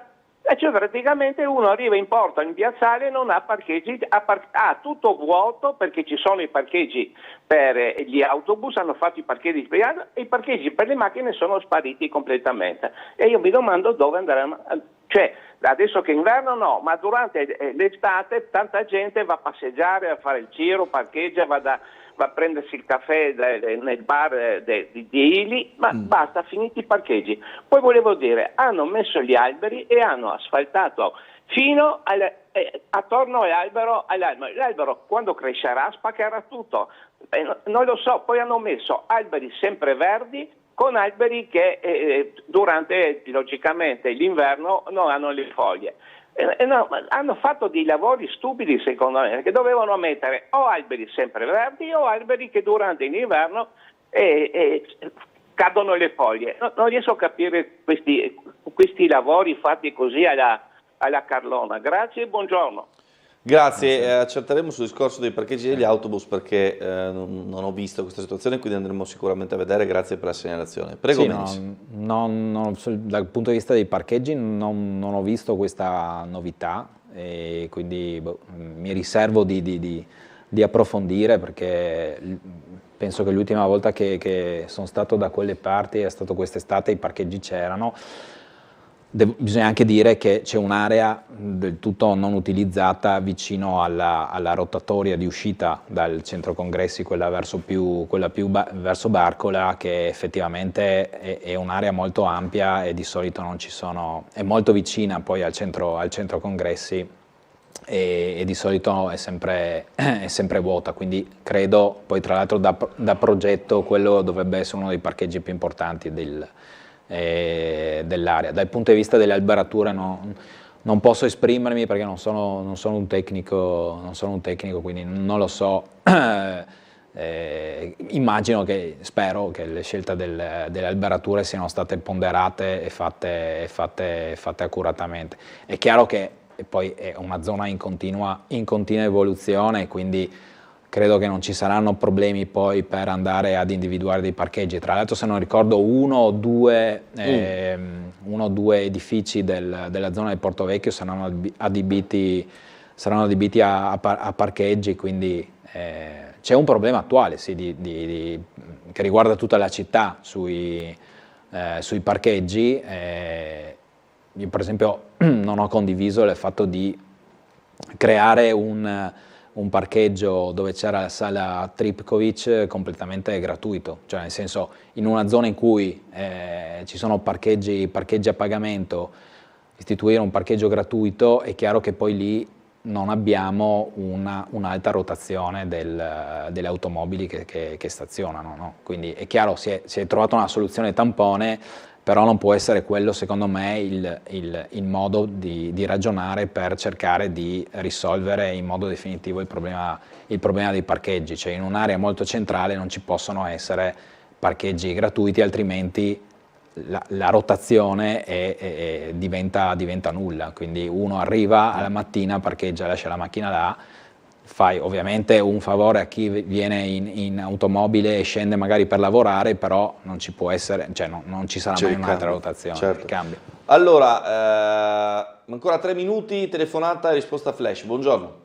Pronto, buongiorno, sono Daniele da Trieste. Ciao Daniele.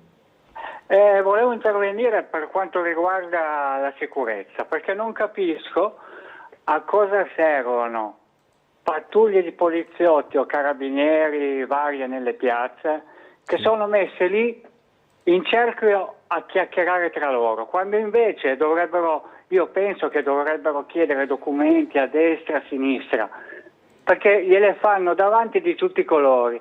Io sono passato a piedi con mia moglie e a 5 metri c'era uno scambio di buste e soldi proprio davanti a loro che se la parlavano tranquillamente. E dico, ma non sarebbe meglio se girassero, chiedessero documenti, qualche perquisizione, invece che stare lì, perché tanto ormai non fanno più paura a nessuno. Questo dico. Grazie, buona giornata. Grazie. Questo è quello che, diciamo, vede la persona mentre passa, poi chiaramente io credo che comunque gli agenti facciano il loro lavoro e seguano le disposizioni che gli arrivano dai propri superiori. Su quello che diceva adesso il telespettatore, però spetta anche a noi. Cioè, una volta, se io passo in una zona e vedo che c'è qualche possibilità di reato, vado ad informare la polizia che sta al mio fianco. È chiaro che può essere delicata questa cosa, però spetta anche noi dare il nostro contributo affinché poi gli agenti possano lavorare al meglio anche attraverso segnalazioni di questo genere. Poi è chiaro che non è che un agente che è messo a presidiare una piazza per 5 o 6 ore possa tutto il tempo, tutto l'arco di questo tempo chiedere documenti. Credo che non siano queste disposizioni che ricevono, ecco, quindi. Bene, allora io ringrazio Paolo Menis del Movimento 5 Stelle per essere stato con noi. Grazie a voi. E vi lascio la pubblicità. Tra poco con noi Anna Maria Cisinta, europarlamentare della Lega.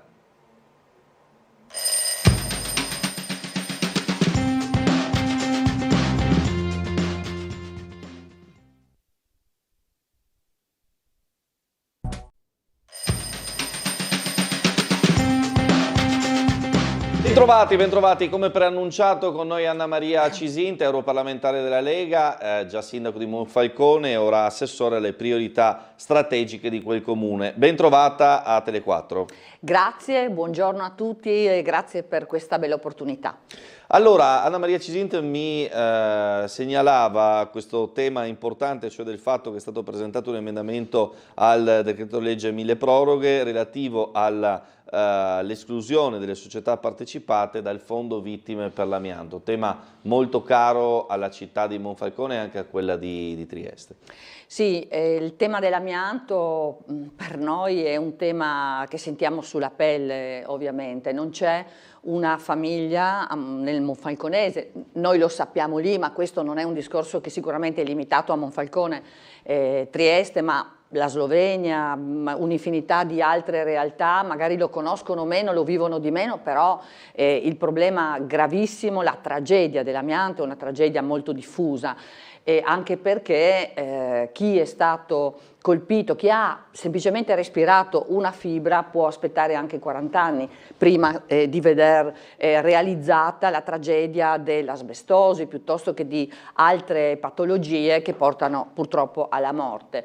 E le famiglie, io l'ho vissuta in casa, insomma, questa tragedia come molti altri, ti lascia un segno indelebile ovviamente, e quindi abbiamo fatto tante cose noi nella realtà monfalconese, e arrivo alla proposta di emendamento che con Centinaio ha presentato a firma sua, lavorando insieme per questa finalità. Noi nel frattempo a Monfalcone, avendo ereditato una situazione molto complessa, oltre a cercare di valorizzare con la regione il CRUA, che è il centro unico regionale amianto, dove l'aspetto sanitario, ma anche quello della condivisione per riuscire per le famiglie, per riuscire a fare un percorso il meno difficile possibile, è proseguito, è stato valorizzato, abbiamo fatto molto anche dal punto di vista ambientale. La regione ha finanziato la dismissione di manufatti in amianto, noi abbiamo fatto una mappatura con i droni completa e sappiamo esattamente quali sono i manufatti ancora esistenti a Monfalcone dal punto di vista proprio dell'utilizzo dell'amianto, e abbiamo dismesso pubblicamente l'amianto per tutti gli edifici pubblici e stiamo aiutando, finanziando anche con fondi comunali la dismissione dei privati, dividendo i manufatti in stato pericoloso, meno pericoloso, eccetera. Questo emendamento va verso la strada del rispetto di queste vittime, no? Perché c'è stato il decreto che conosciamo, noi non abbiamo fatto demagogia su questo, perché il tema, appunto per i ragionamenti che facevamo, è veramente molto grave, molto sentito anche intimamente, però abbiamo lavorato sin dal primo momento, ne avevo parlato anche con il ministro Giorgetti, che ha dato semplicemente la copertura finanziaria a quel decreto, ma poi siamo riusciti a portare avanti, come in questo caso, la presentazione dell'emendamento, che alla fine vuol dire, tu società partecipata non hai diritto a utilizzare quel fondo vittima amianto che deve essere, tra virgolette, di proprietà attribuito alle vittime, no? Perché c'è questa incredibile come dire, contraddizione che identifica il dante causa della situazione nel beneficiario del contributo, che è un po' insostenibile. Quindi con Centinaio, che ringrazio, ma abbiamo lavorato sin dal primo momento, adesso questa è una realtà, quindi nel milleproroghe ci sarà questo emendamento che è stato inviato già per la verifica della possibilità di essere inserito tecnicamente all'interno del prossimo milleproroghe. Allora, vediamo cosa ci racconta il telespettatore o la telespettatrice da casa. Pronto, buongiorno. Pronto, buongiorno signor Stabile. Prego. Buongiorno anche alla signora Cisint, non so come dirle, ex sindaco di Monfalcone. Volevo fare una domanda, visto che è un europarlamentare la signora Cisint. Certo. Allora, in Italia gli extracomunitari vengono e non riesco a capire il motivo perché non si fermano in Croazia, in Slovenia, non vanno in Austria. Non si potrebbe fare che in Europa si faccia una legge che in tutti quanti i paesi vengano date le stesse dico agevolazioni, ma non so se il termine è giusto, Un obbligo di redistribuzione, dice, delle persone che arrivano. Cioè, quello che viene dato in Italia venga dato in Croazia, in Austria, fatta una media, non so adesso, perché non so cosa viene dato negli altri paesi, no? Perché mi sembra che vengano qua perché qua è il paese dei balocchi, per dire. Però se invece si fa una legge a livello europeo, dove quello che viene dato in Croazia viene dato in Italia, in Austria, in Spagna, in Olanda, forse così riusciamo a spalmare un po' di più questi benedetti, come li chiama qualcuno, risorse. La ringrazio. Grazie della domanda. Prego Cisinta. Ma allora intanto ringrazio questo telespettatore per aver sollevato la questione. Prima di tutto dobbiamo rivolgerci alla sinistra che per anni ha pensato che le porte aperte fossero un valore. Noi riteniamo che la sicurezza dei cittadini sia un valore invece e che le leggi debbano essere rispettate da tutti. Tu non puoi pretendere il rispetto della legge ma autorizzare l'arrivo indiscriminato di persone che credendo che effettivamente l'Italia sia quello che è stata descritta, poi arrivano e poi alla fine che cosa fanno? Io sono stata in molte città italiane partendo da Marghera, da Mestre, sono andata a Bologna, sono andata a Genova, vediamo quello che sta succedendo a Milano, ma ci vogliamo fermare a Trieste? Vogliamo andare a Udine? Beh, situazioni drammatiche. Questo perché? Perché chiaramente non è tollerabile accettare che dai paesi partano e si autorizzino i portatori di malaffare, che sono i passer, poi che siano in mare, che siano sulla rotta balcanica, ad autorizzare, diciamo, entrate senza un regolare documento presentato. E in Italia è tutto facile, entrano ma poi è molto difficile andare via. Sono stata con Fausto Biloslavo a verificare in Bosnia sulla rotta balcanica che cosa succede. Allora è vero che questo governo ha lavorato e sta lavorando molto e ci sono per fortuna dei segni meno davanti ai passaggi. Certo è però che quando ci vai verifichi che una buona parte non è registrata, quindi i passaggi dalla città di Bihac, che è quella della Bosnia, da cui partono per fare la rotta balcanica e tentare di entrare in Croazia. Parentesi, vi dico che la polizia croata è autorizzata a fermarli con una certa determinazione e lo fa. L'uso della forza, diciamo che la polizia croata, lo dicevo anche al ministro Piantedosi, come dire, spiegando quanto potrebbe essere interessante approfondire anche un protocollo di intesa su questo, perché abbiamo verificato con i nostri occhi e anche parlando con i clandestini, questo sono quelli che arrivano senza documenti, e quante volte tornano indietro arrivando al confine con la polizia croata che interviene e li rispedisce.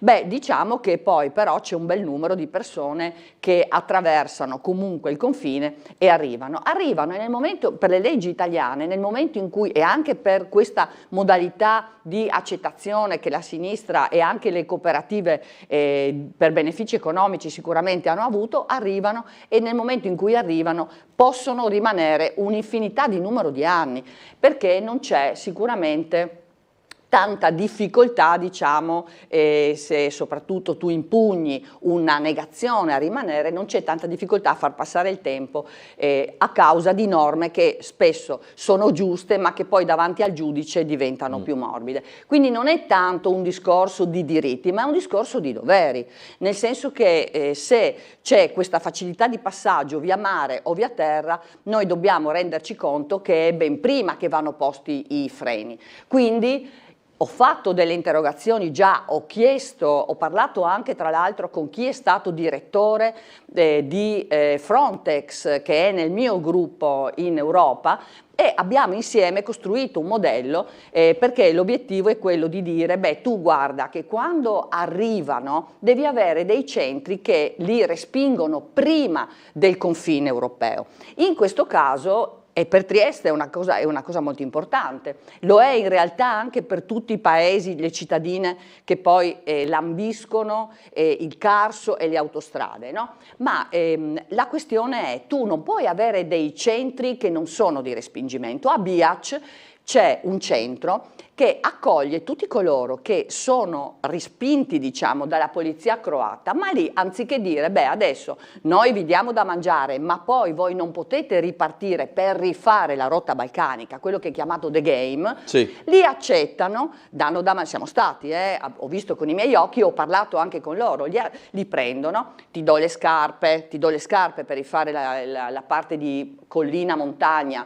d'inverno in particolare, fa anche freddo, ti do da mangiare, dopodiché escono e fuori dal centro di Bihac, finanziato con fondi europei nella sua realizzazione, ci sono i passer tranquillamente che li riprendono, li portano fino al punto in cui devono andare per forza a piedi per superare il confine e sono già in accordo per riprenderli, dopo non ci sono più confini, per fortuna l'Italia invece oggi li ha anche i controlli, ma possono riprendere e rifare il passaggio. Quindi, numero uno, abbiamo fatto già la proposta, lo dico a questo telespettatore ma lo dico in generale, abbiamo fatto una bella proposta che è quella, e finanziata anche a livello di Europa, che prevede la realizzazione dei centri e delle barriere, dei centri di respingimento, non dei centri di accoglienza che poi incentivano il passaggio sulla rotta balcanica, come accade oggi, ieri e come è stato in questi anni. La seconda questione sono le barriere, la terza è il controllo dei confini, che attualmente con molto sacrificio anche economico e anche delle nostre questure, della nostra polizia e diciamo delle forze dell'ordine l'Italia fa, e che secondo noi, ne parlavo con il questore l'altro giorno, potrebbe essere anche valorizzata da ad esempio un sistema di videosorveglianza. Ci sono delle cose che vanno fatte perché non è tollerabile che le nostre città subiscano violenze, subiscano la presenza di extracomunitari che poi cosa fanno? Delinquono, spacciano droga,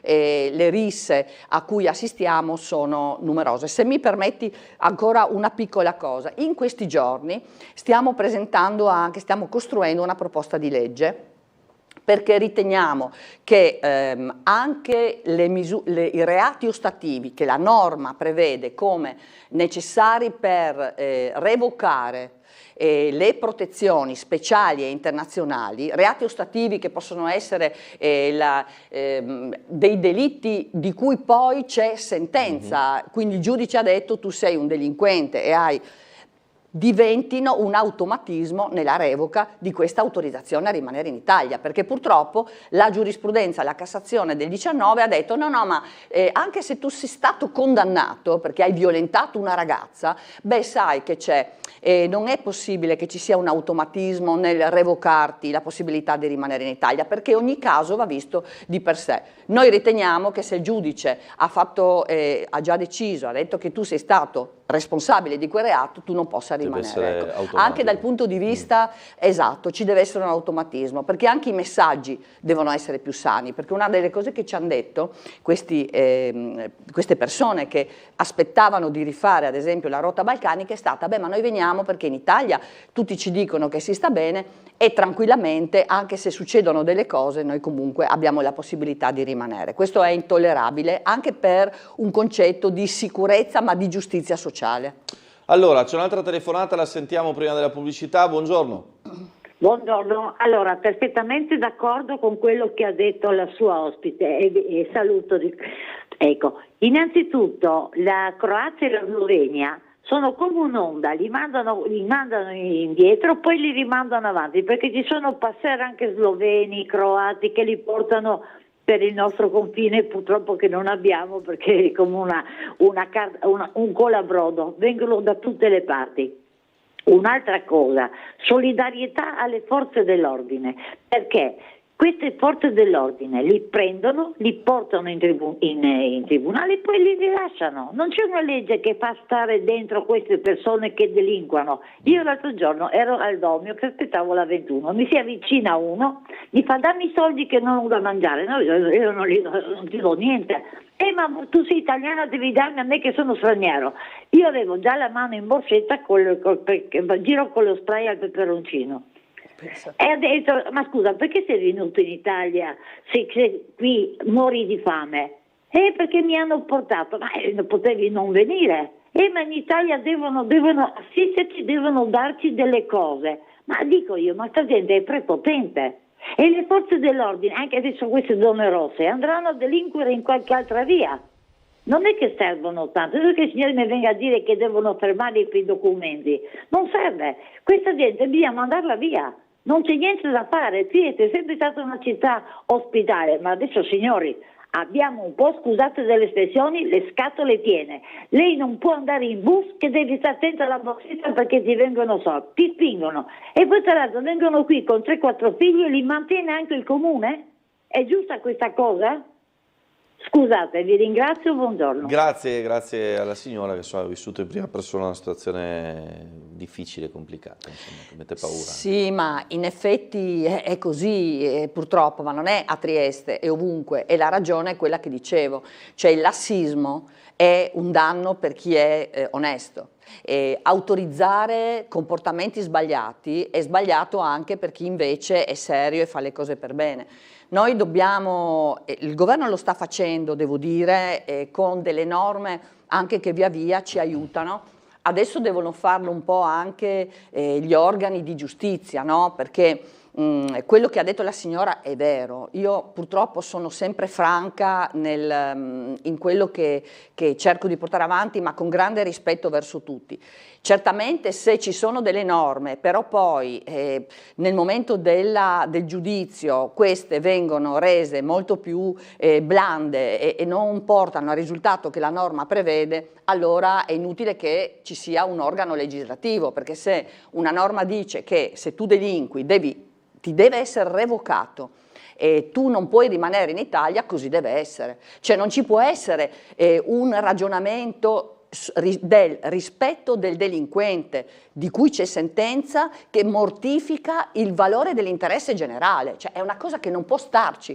Quindi questa è la prima cosa. E poi non devono entrare. Chi non ha i documenti non può farlo, è inutile che tuteliamo una situazione che poi porta ai risultati che conosciamo e non li porta solamente nelle grandi città, oggi li porta ovunque, li porta nelle medie e piccole città perché c'è un numero tale che rende forte questa squadra di nuovi arrivati che non hanno un lavoro e che spesso arrivano, come ci ha detto molto bene un funzionario dell'intelligence con cui abbiamo parlato io e Biloslavo quando siamo stati dall'altra parte, passa di tutto, perché poi rendiamoci conto che anche il tema della radicalizzazione islamica non va dimenticato. Quando è stato arrestato il terrorista a Monfalcone, ad esempio, e a Bologna, 2 a Milano, eccetera, beh, guardate che sono anni che io sto dicendo una cosa che vedo con i miei occhi, di cui mi rendo conto. La radicalizzazione oggi esiste ed è purtroppo molto più consistente di quello che riteniamo, perché è il numero e la densità che fa la differenza. Allora, la consapevolezza ci deve essere, i rischi che sono potenziali, ormai sono reali, sono sotto casa nostra e noi dobbiamo intervenire nel rispetto delle forze dell'ordine, perché è intollerabile che non ci sia la consapevolezza da parte di tutti, anche di quelli della sinistra che da questo punto di vista non sono mai netti, e di alcuni organi di informazione nel dire beh, noi dobbiamo affidarci a persone che mettono a rischio ogni giorno la loro vita e far sì che abbiano la possibilità di tutelarci, di difenderci, perché è incredibile che non si renda conto che la lotta, non dare la possibilità alle forze dell'ordine di fare il loro dovere è un danno per il cittadino. Allora, ci fermiamo un istante per la pubblicità, torniamo tra poco sempre qui con Anna Maria Cesit.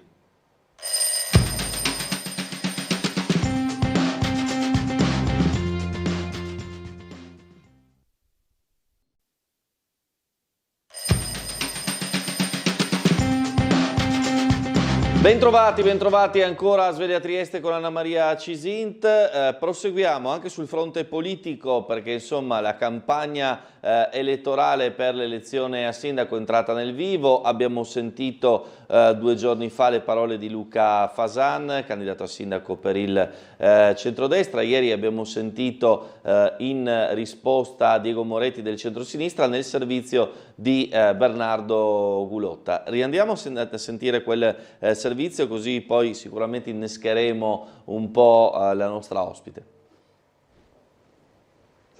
Una questione di nomi, toni, argomenti e strategie di palazzo. I nomi sono quelli che faranno decollare la volata elettorale a Monfalcone. I toni riguardano il modo in cui i candidati si proporranno. Gli argomenti hanno a che fare con la cittadina e le dinamiche sociali che la caratterizzano. Le strategie si vedranno a breve e nel centrodestra cantierino sembrano già delineate, almeno secondo il candidato al ruolo di sindaco di Monfalcone Diego Moretti del Partito Democratico, che in prima battuta legge tra le righe il messaggio che il sindaco reggente Garritani ha espresso qualche giorno fa, ovvero quello di lasciare alla politica al termine del suo mandato.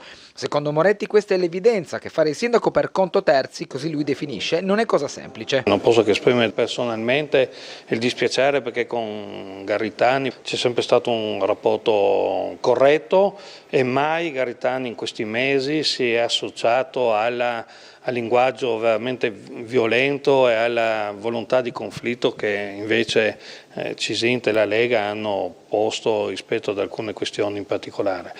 Dal punto di vista politico non possiamo che prendere atto di un dato, cioè che fare il sindaco per conto di, quindi avendo alle spalle una presenza così ingombrante come quella dell'ex sindaca, per chi viene dopo è impossibile. A più ampio raggio Moretti inserisce il tema del terzo mandato fra le monete di scambio per un accordo che il centrodestra regionale al suo interno al momento fatica a perfezionare. A Pordenone sta accadendo che Fratelli d'Italia, che aveva dato per scontato una sua candidatura, sta avendo dalla Lega la minaccia che la Lega potrebbe andare da sola se non c'è quella contropartita del terzo mandato per il Presidente Federica, piuttosto che un rapporto diverso all'interno del Comune di Pordenone, e quindi questo non sappiamo se potrà avere ripercussioni a Monfalcone.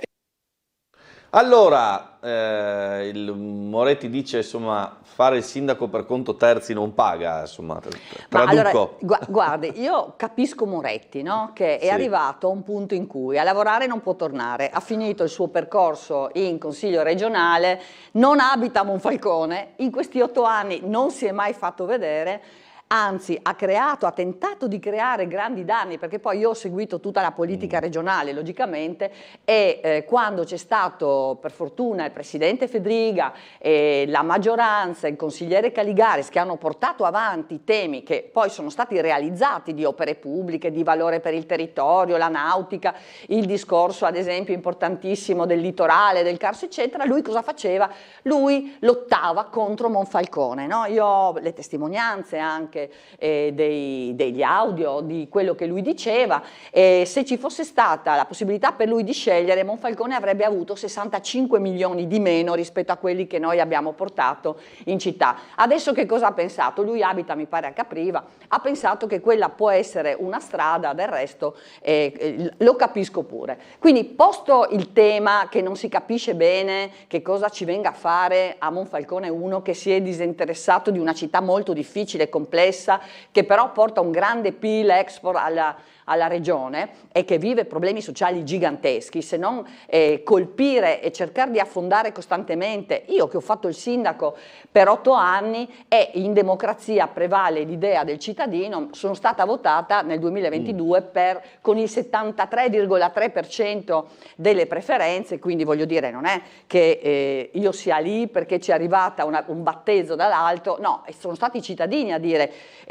ti vogliamo, vi vogliamo. Posto un tanto, dico anche che noi abbiamo fatto un lavoro incredibile in questi 8 anni. Intanto abbiamo ridato dignità a una città, tirando fuori una spina dorsale che voleva, che questa città voleva, e tante volte ancora a me, a Luca Fasan, a Garritani eccetera ci dicono grazie che ci difendete. Ma voglio sottolineare anche, e su questa linea continueremo, sulla linea dello sviluppo. Ieri abbiamo presentato assieme all'assessore Bini la nautica, perché siamo diventati un punto di riferimento in Italia per il numero di addetti, per il numero di imbarcazioni per chilometro, e quindi ieri con tutto il sistema della nautica abbiamo fatto ulteriori passi passi in avanti, lo facciamo nella cultura, abbiamo rilanciato il litorale, le opere pubbliche, il punto più a nord del Mediterraneo, abbiamo costruito 5 scuole, 15 milioni di investimento per strade e marciapiedi. Starei una giornata a raccontare il tanto che abbiamo fatto anche dal punto di vista dei servizi. Però la cosa triste è che Moretti, la prima cosa che ha fatto quando si è presentato alla città, è andato con la comunità di sinistra bengalese e ha accettato una cosa inaccettabile. Ha accettato che si parlasse in una lingua che non è l'italiano, c'è il video, l'abbiamo appreso da lì, e ha accettato che non ci fosse nemmeno una donna durante questo incontro, andando a mendicare i voti dei cittadini italiani bengalesi. E quindi, caro amico Moretti, io so che non mi vuoi bene e questo non è un problema, e talvolta per quello che lui ha fatto e ha detto io anche sono orgogliosa di questo, perché lui era quello del no all'escavo, sia alla centrale a qualsiasi costo, ecco, voglio dire, è questo candidato sindaco che non avrebbe sicuramente portato avanti delle politiche di sviluppo della città, cosa che noi abbiamo fatto, con anche un cipiglio nei confronti della grande azienda, pretendendo delle cose. È chiaro che noi non facciamo i sistemi produttivi. Io ho fatto il sindaco e adesso il prossimo candidato sindaco, che ha un'esperienza di 8 anni, è su questa linea, in una coalizione che si è assolutamente ricompattata, non è mai stata divisa a Monfalcone, in realtà. Quindi il mio vice sindaco, che adesso fa il sindaco reggente, è una grande persona. È una grande persona e non permetto né a Moretti né ad altri di considerare persone di questo spessore come Fasan, come Garitani e come tutti gli altri dei tappetini, perché io ho svolto la funzione di sindaco come deve essere fatto, cioè con il timone di una nave, di una barca. È questo che deve fare un sindaco, ma in un gioco collegiale di ascolto, di valutazione, ognuno con la sua delega. È chiaro che la scelta personale, che non sta a Moretti giudicare, è fatta sulla base di una serie di valutazioni, ma io sono orgogliosa del rapporto di grande amicizia, di grande lealtà costruito in questi anni e che sarà la base per il prossimo quinquennio e i prossimi 10 anni, perché una cosa dico ai telespettatori e dico qui con certezza: nessuno vuole tornare indietro, nessuno vuole avere una città nel degrado, nessuno vuole avere una città sporca, nessuno vuole avere una città in mano all'Islam radicale, che a Monfalcone purtroppo per una certa parte, come dal video di Moretti, è una realtà, perché non è più tollerabile che chi sta in Italia non parli italiano, non è più tollerabile che chi sta in Italia ritiene la donna sottomessa, come in questi casi. Io voglio esserci e voglio poter dire la mia. Tu non puoi accettare che in una riunione le donne siano evidentemente non parte di un sistema. Ecco, quindi io ritengo che questi siano i problemi che deve affrontare la sinistra e sicuramente i cittadini staranno molto distanti da politiche di questo tipo. C'è la telefonata da casa, pronto, buongiorno. Sì, pronto, buongiorno, sono in linea. Prego. Buongiorno, ecco, innanzitutto un saluto a lei, alla redazione, alla gentile ospite e a tutti i telespettatori di Tele 4. Mi dica. Allora, niente, ho sentito le belle parole dell'onorevole e voglio porle 2 domande specifiche, se mi può dare, diciamo, una risposta. Allora, la prima domanda è: qual è la sua strategia di pressing nella procedura ordinaria e speciale che coinvolge il Parlamento europeo? E qual è il suo approccio di setting verso i gruppi di pressione? Grazie e buongiorno. Grazie della sua chiamata, prego. Allora, il signore che saluto si concentra su 2 temi molto importanti. In Europa stiamo facendo la nostra parte, io credo in maniera egregia già dall'inizio e già adesso. Io non c'ero prima, ma mi dicono che c'è un sentiment assolutamente diverso dal precedente e l'Italia oggi è molto rappresentata, sicuramente dal mio gruppo, che è il terzo gruppo in Europa, sicuramente da noi che combattiamo su tutti i temi di tutela del nostro paese, a partire da quelli dei valori, che non sono sciocchezze, a quelli dei valori occidentali che l'Europa ha smarrito, per passare poi ai temi importanti per il lavoro, perché i cittadini hanno diritto a guardare al loro futuro mantenendo il lavoro che hanno, e quello che è stato fatto prima rispetto al Green Deal minaccia tutto questo è già l'ha messo in crisi, perché il Green Deal approvato nei precedenti 5 anni ha detto delle cose assurde, ha detto che si debba valutare come fondamentale ciò che succede in Cina, prendiamo tutte le batterie, chiudiamo la produzione di autovetture ad esempio per i motori endotermici senza nessun vantaggio reale neanche dal punto di vista ambientale,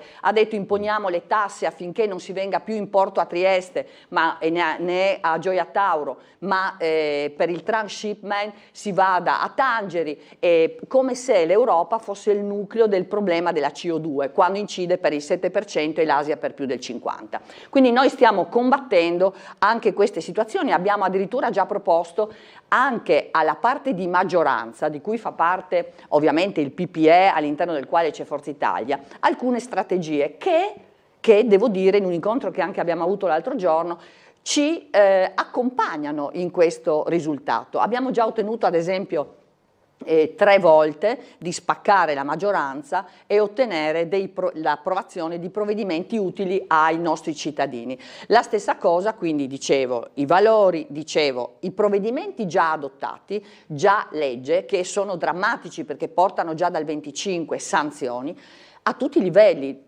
agricoltura, un problema enorme la pesca, perché sono state ridotte per queste categorie le possibilità di produzione.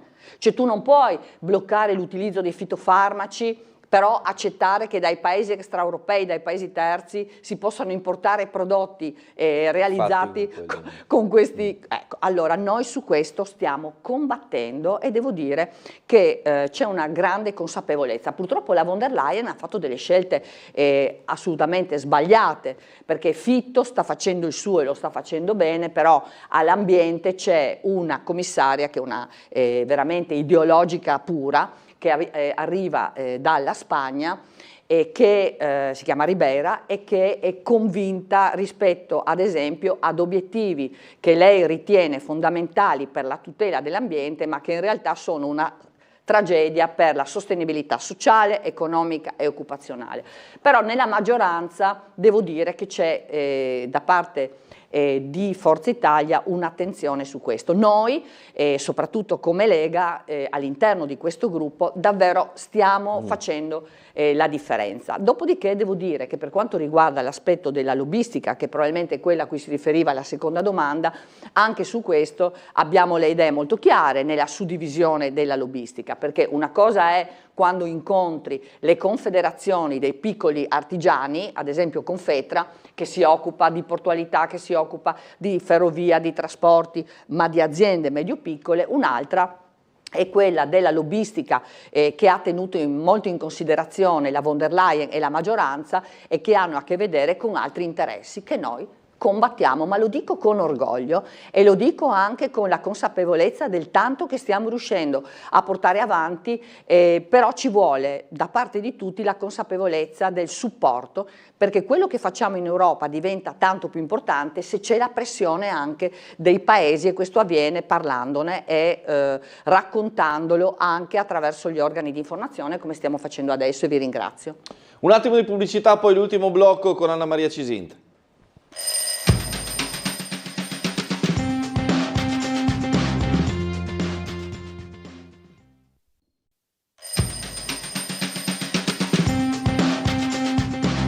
Bentrovati ancora con Anna Maria Cisint, europarlamentare della Lega, assessore a Monfalcone e già sindaco. Volevo tornare su un tema che diciamo ha infiammato l'universo politico regionale, anche nazionale in realtà, ma noi parliamo di casa nostra, ovvero il tema del terzo mandato, con insomma settimane abbastanza intense di dialogo e anche di scontro tra Lega, Fratelli d'Italia, Forza Italia, con un confronto diciamo molto animato. Ieri nel nostro telegiornale abbiamo mandato in onda un servizio relativo al Consiglio federale regionale della Lega che si è espresso sul tema e ha demandato anche diciamo una soluzione a livello nazionale a Salvini. Sentiamo il segretario regionale Dreostro.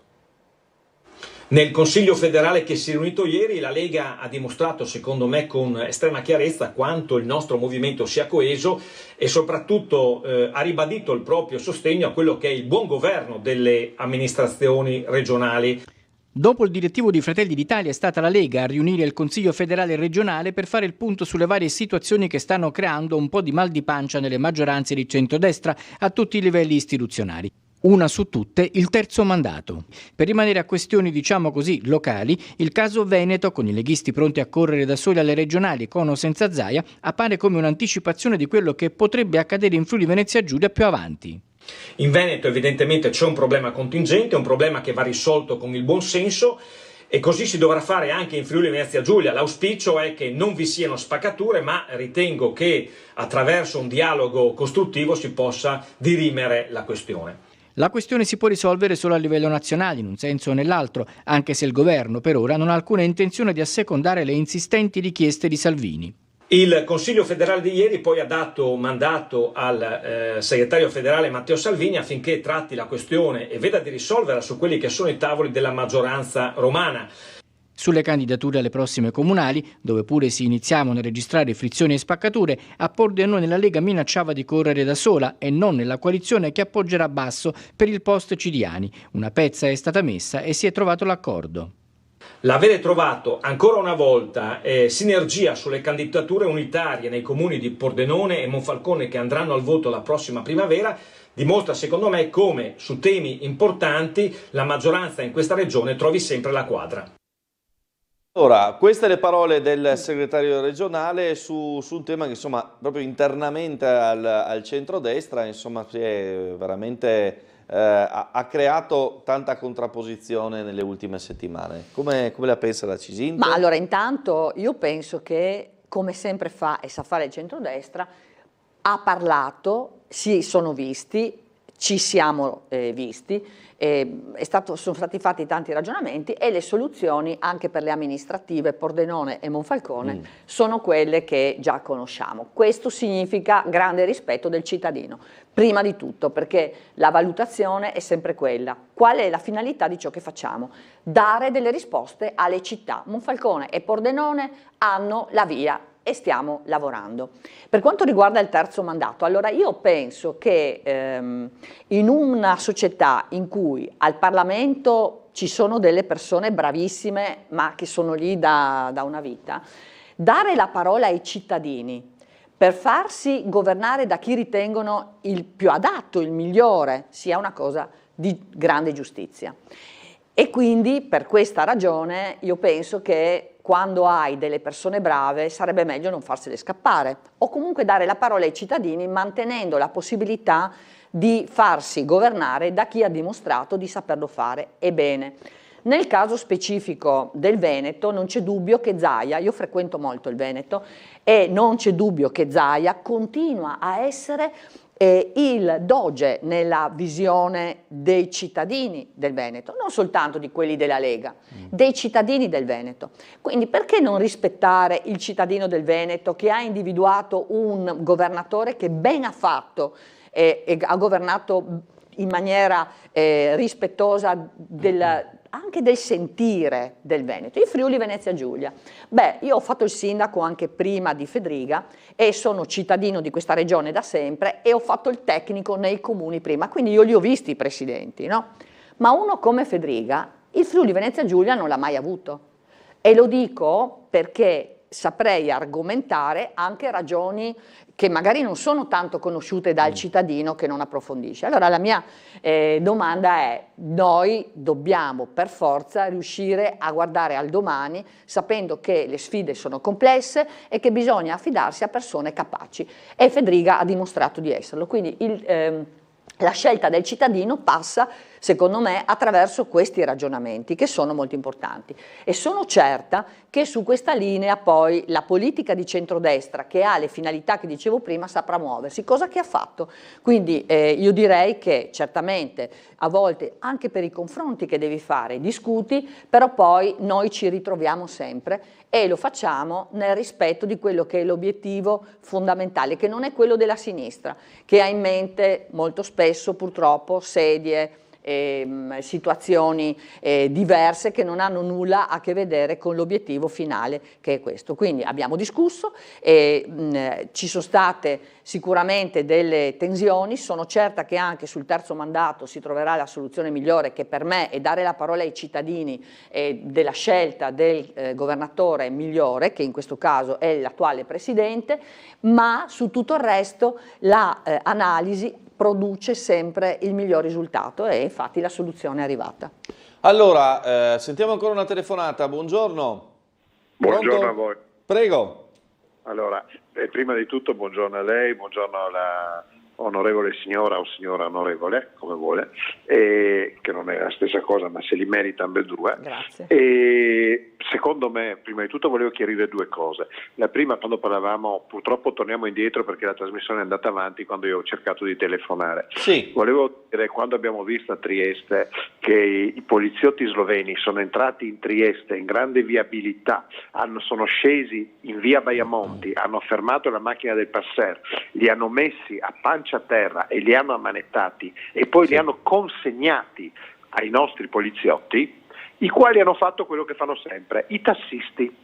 Perché basta che qualunque extracomunitario vada a Dolina, vada a San Dorligo, vada dove vuole, se metti là, se metti seduto, arriva ai nostri, li carica col taxi, con la mafano da taxi e li portano in questura.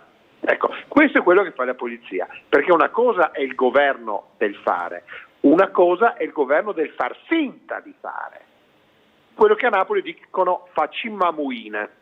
Ecco, perché io trovo perfettamente inutile mettere ai valichi un gruppo enorme di poliziotti che stanno là tutto il giorno a non far niente, fermano il vecchietto che arriva col panda, con la moglie dentro e col cagnetto, no? Quelli li ferma che domanda i documenti e quelli altri passano tranquillamente tutti. Ecco, perché questo vuol dire portare via risorse di polizia alla città dove c'è bisogno, perché le cose non si risolvono, bisogna risolverle le cose, non spostarle. Vi faccio un esempio, il nostro sindaco, io sono di Trieste, come si sente dall'accento, il nostro sindaco quando deve risolvere qualcosa chiude.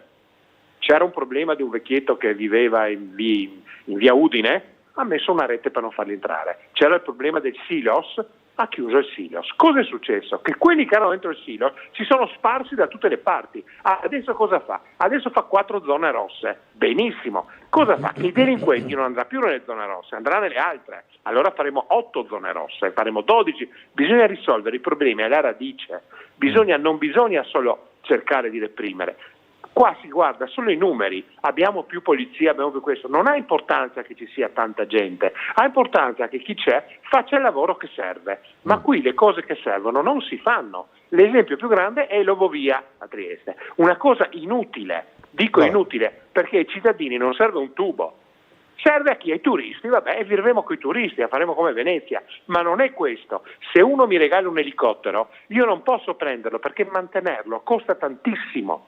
E l'Ovovia costa tanto, prendete una qualunque funivia, anche quella del Lussari, vedete quanto costa una corsa? Chiaro, ma forse a 1,20 €. Allora io non voglio dire questo, onorevole, per carità, a me sono venuti i brividi a vedere che qui è venuto Salvini, le dico anche perché so che è un suo esponente del suo partito, quello che vuole, però le voglio dire questo, in una regione come la Sicilia, dove non ci sono barelle nei pronti soccorsi, manca i soldi per le barelle, noi che siamo il ponte. Ma allora lei mi ha appena detto bisogna fare l'interesse dei cittadini, ma secondo lei a un siciliano interessa più il ponte o avere la barella per sua mamma quando va in ospedale? Ecco, però bisogna fare le opere ciclopiche. Grazie per la sua chiamata, ha lanciato tanti temi, chiariamo una cosa, i poliziotti che sono ai confini arrivano da altre città italiane, cioè arrivano da tutta Italia, sono ospiti in alberghi, in altre strutture del territorio, quindi non sono poliziotti che lavorano sulla piazza di Trieste, ma arrivano da tante piazze italiane, il che non significa che vengano comunque portati via da altre zone d'Italia, quindi evidentemente in quelle aree geografiche logicamente ce ne sono di meno. Prego Cisin. Ma allora intanto ringrazio ovviamente per le sollecitazioni. Risparto dal discorso della sicurezza e della polizia. Noi non dobbiamo, secondo me, sarebbe un errore, pensare che questi poveri poliziotti, che le forze dell'ordine in generale, siano diciamo, nella condizione di voler avere un comportamento così tranquillo, quasi rispetto ad altre realtà, perché come abbiamo visto in questi periodi, anche in questi giorni, per quello che è accaduto a Milano, a Bologna, ma quello che era accaduto a Pisa quando avevano fatto quel cordone per evitare che ci fossero degli scontri per quei cortei che non erano nemmeno stati autorizzati, beh, loro ogni volta che fanno qualsiasi cosa rischiano del proprio dal punto di vista professionale, rischiano del proprio dal punto di vista della loro vita, della loro salute, non sono sicuramente tutelati da un sistema che oggi come oggi li vede responsabili delle azioni che devono fare. E l'abbiamo visto con il carabiniere che è intervenuto e che ha dovuto uccidere quell'islamico che appunto nel nome di Allah voleva uccidere a Bologna i suoi, diciamo, chi incontrava anche senza distinzione. Quindi noi dobbiamo anche renderci conto che se vogliamo che le forze dell'ordine possano fare ciò che devono fare nella tutela, dobbiamo anche garantire loro la sicurezza di poterlo fare. Questo avviene in altri paesi, non in Italia. Anche su questo la sinistra ha delle responsabilità gigantesche. Quindi io sono dalla parte delle forze dell'ordine, noi siamo dalla parte delle forze dell'ordine, senza se e senza ma. È chiaro che anche a me, quando sono stata sulla rotta balcanica, ha colpito molto il fatto che ci siano delle polizie autorizzate veramente a fermare, ma non è che loro fanno delle cose che i nostri non vorrebbero probabilmente anche fare. È un sistema che adesso, con le modifiche delle norme che stiamo portando avanti anche a livello governativo, sempre di più si avvicineranno alla possibilità di intervento. Perché dobbiamo chiederci come mai accadono queste situazioni. Ma guardate che il terrorista che è stato arrestato a Monfalcone, lo dico alla persona che è intervenuta, ma lo dico più in generale, ma pensate che aveva una protezione speciale e lui era stato condannato nel suo paese per finanziamento al terrorismo, aveva una protezione speciale e lui è stato... Ho letto anche i documenti, è stato arrestato non perché ci fossero tanti dubbi, è stato arrestato perché portava avanti una politica di radicalizzazione gravissima, era vicino all'ISIS. Allora noi dobbiamo anche renderci conto che vanno modificate quelle possibilità di entrata che non ci devono essere. È quello che dicevo prima, tu delinqui, torni a casa e non ti posso garantire più di rimanere qui per nessuna ragione. Perché deve prevalere l'interesse generale della sicurezza dei cittadini. Quindi le protezioni internazionali, le protezioni speciali in altri paesi non sono così a buon mercato. È intollerabile che ci sia la cittadinanza italiana e tu sottometti la donna, in Italia c'è la parità di genere, quindi c'è da fare quella parte lì dando la possibilità alle forze dell'ordine di intervenire, perché oggi non lo possono fare, con quella determinazione. Poi per quanto riguarda la questione di Salvini.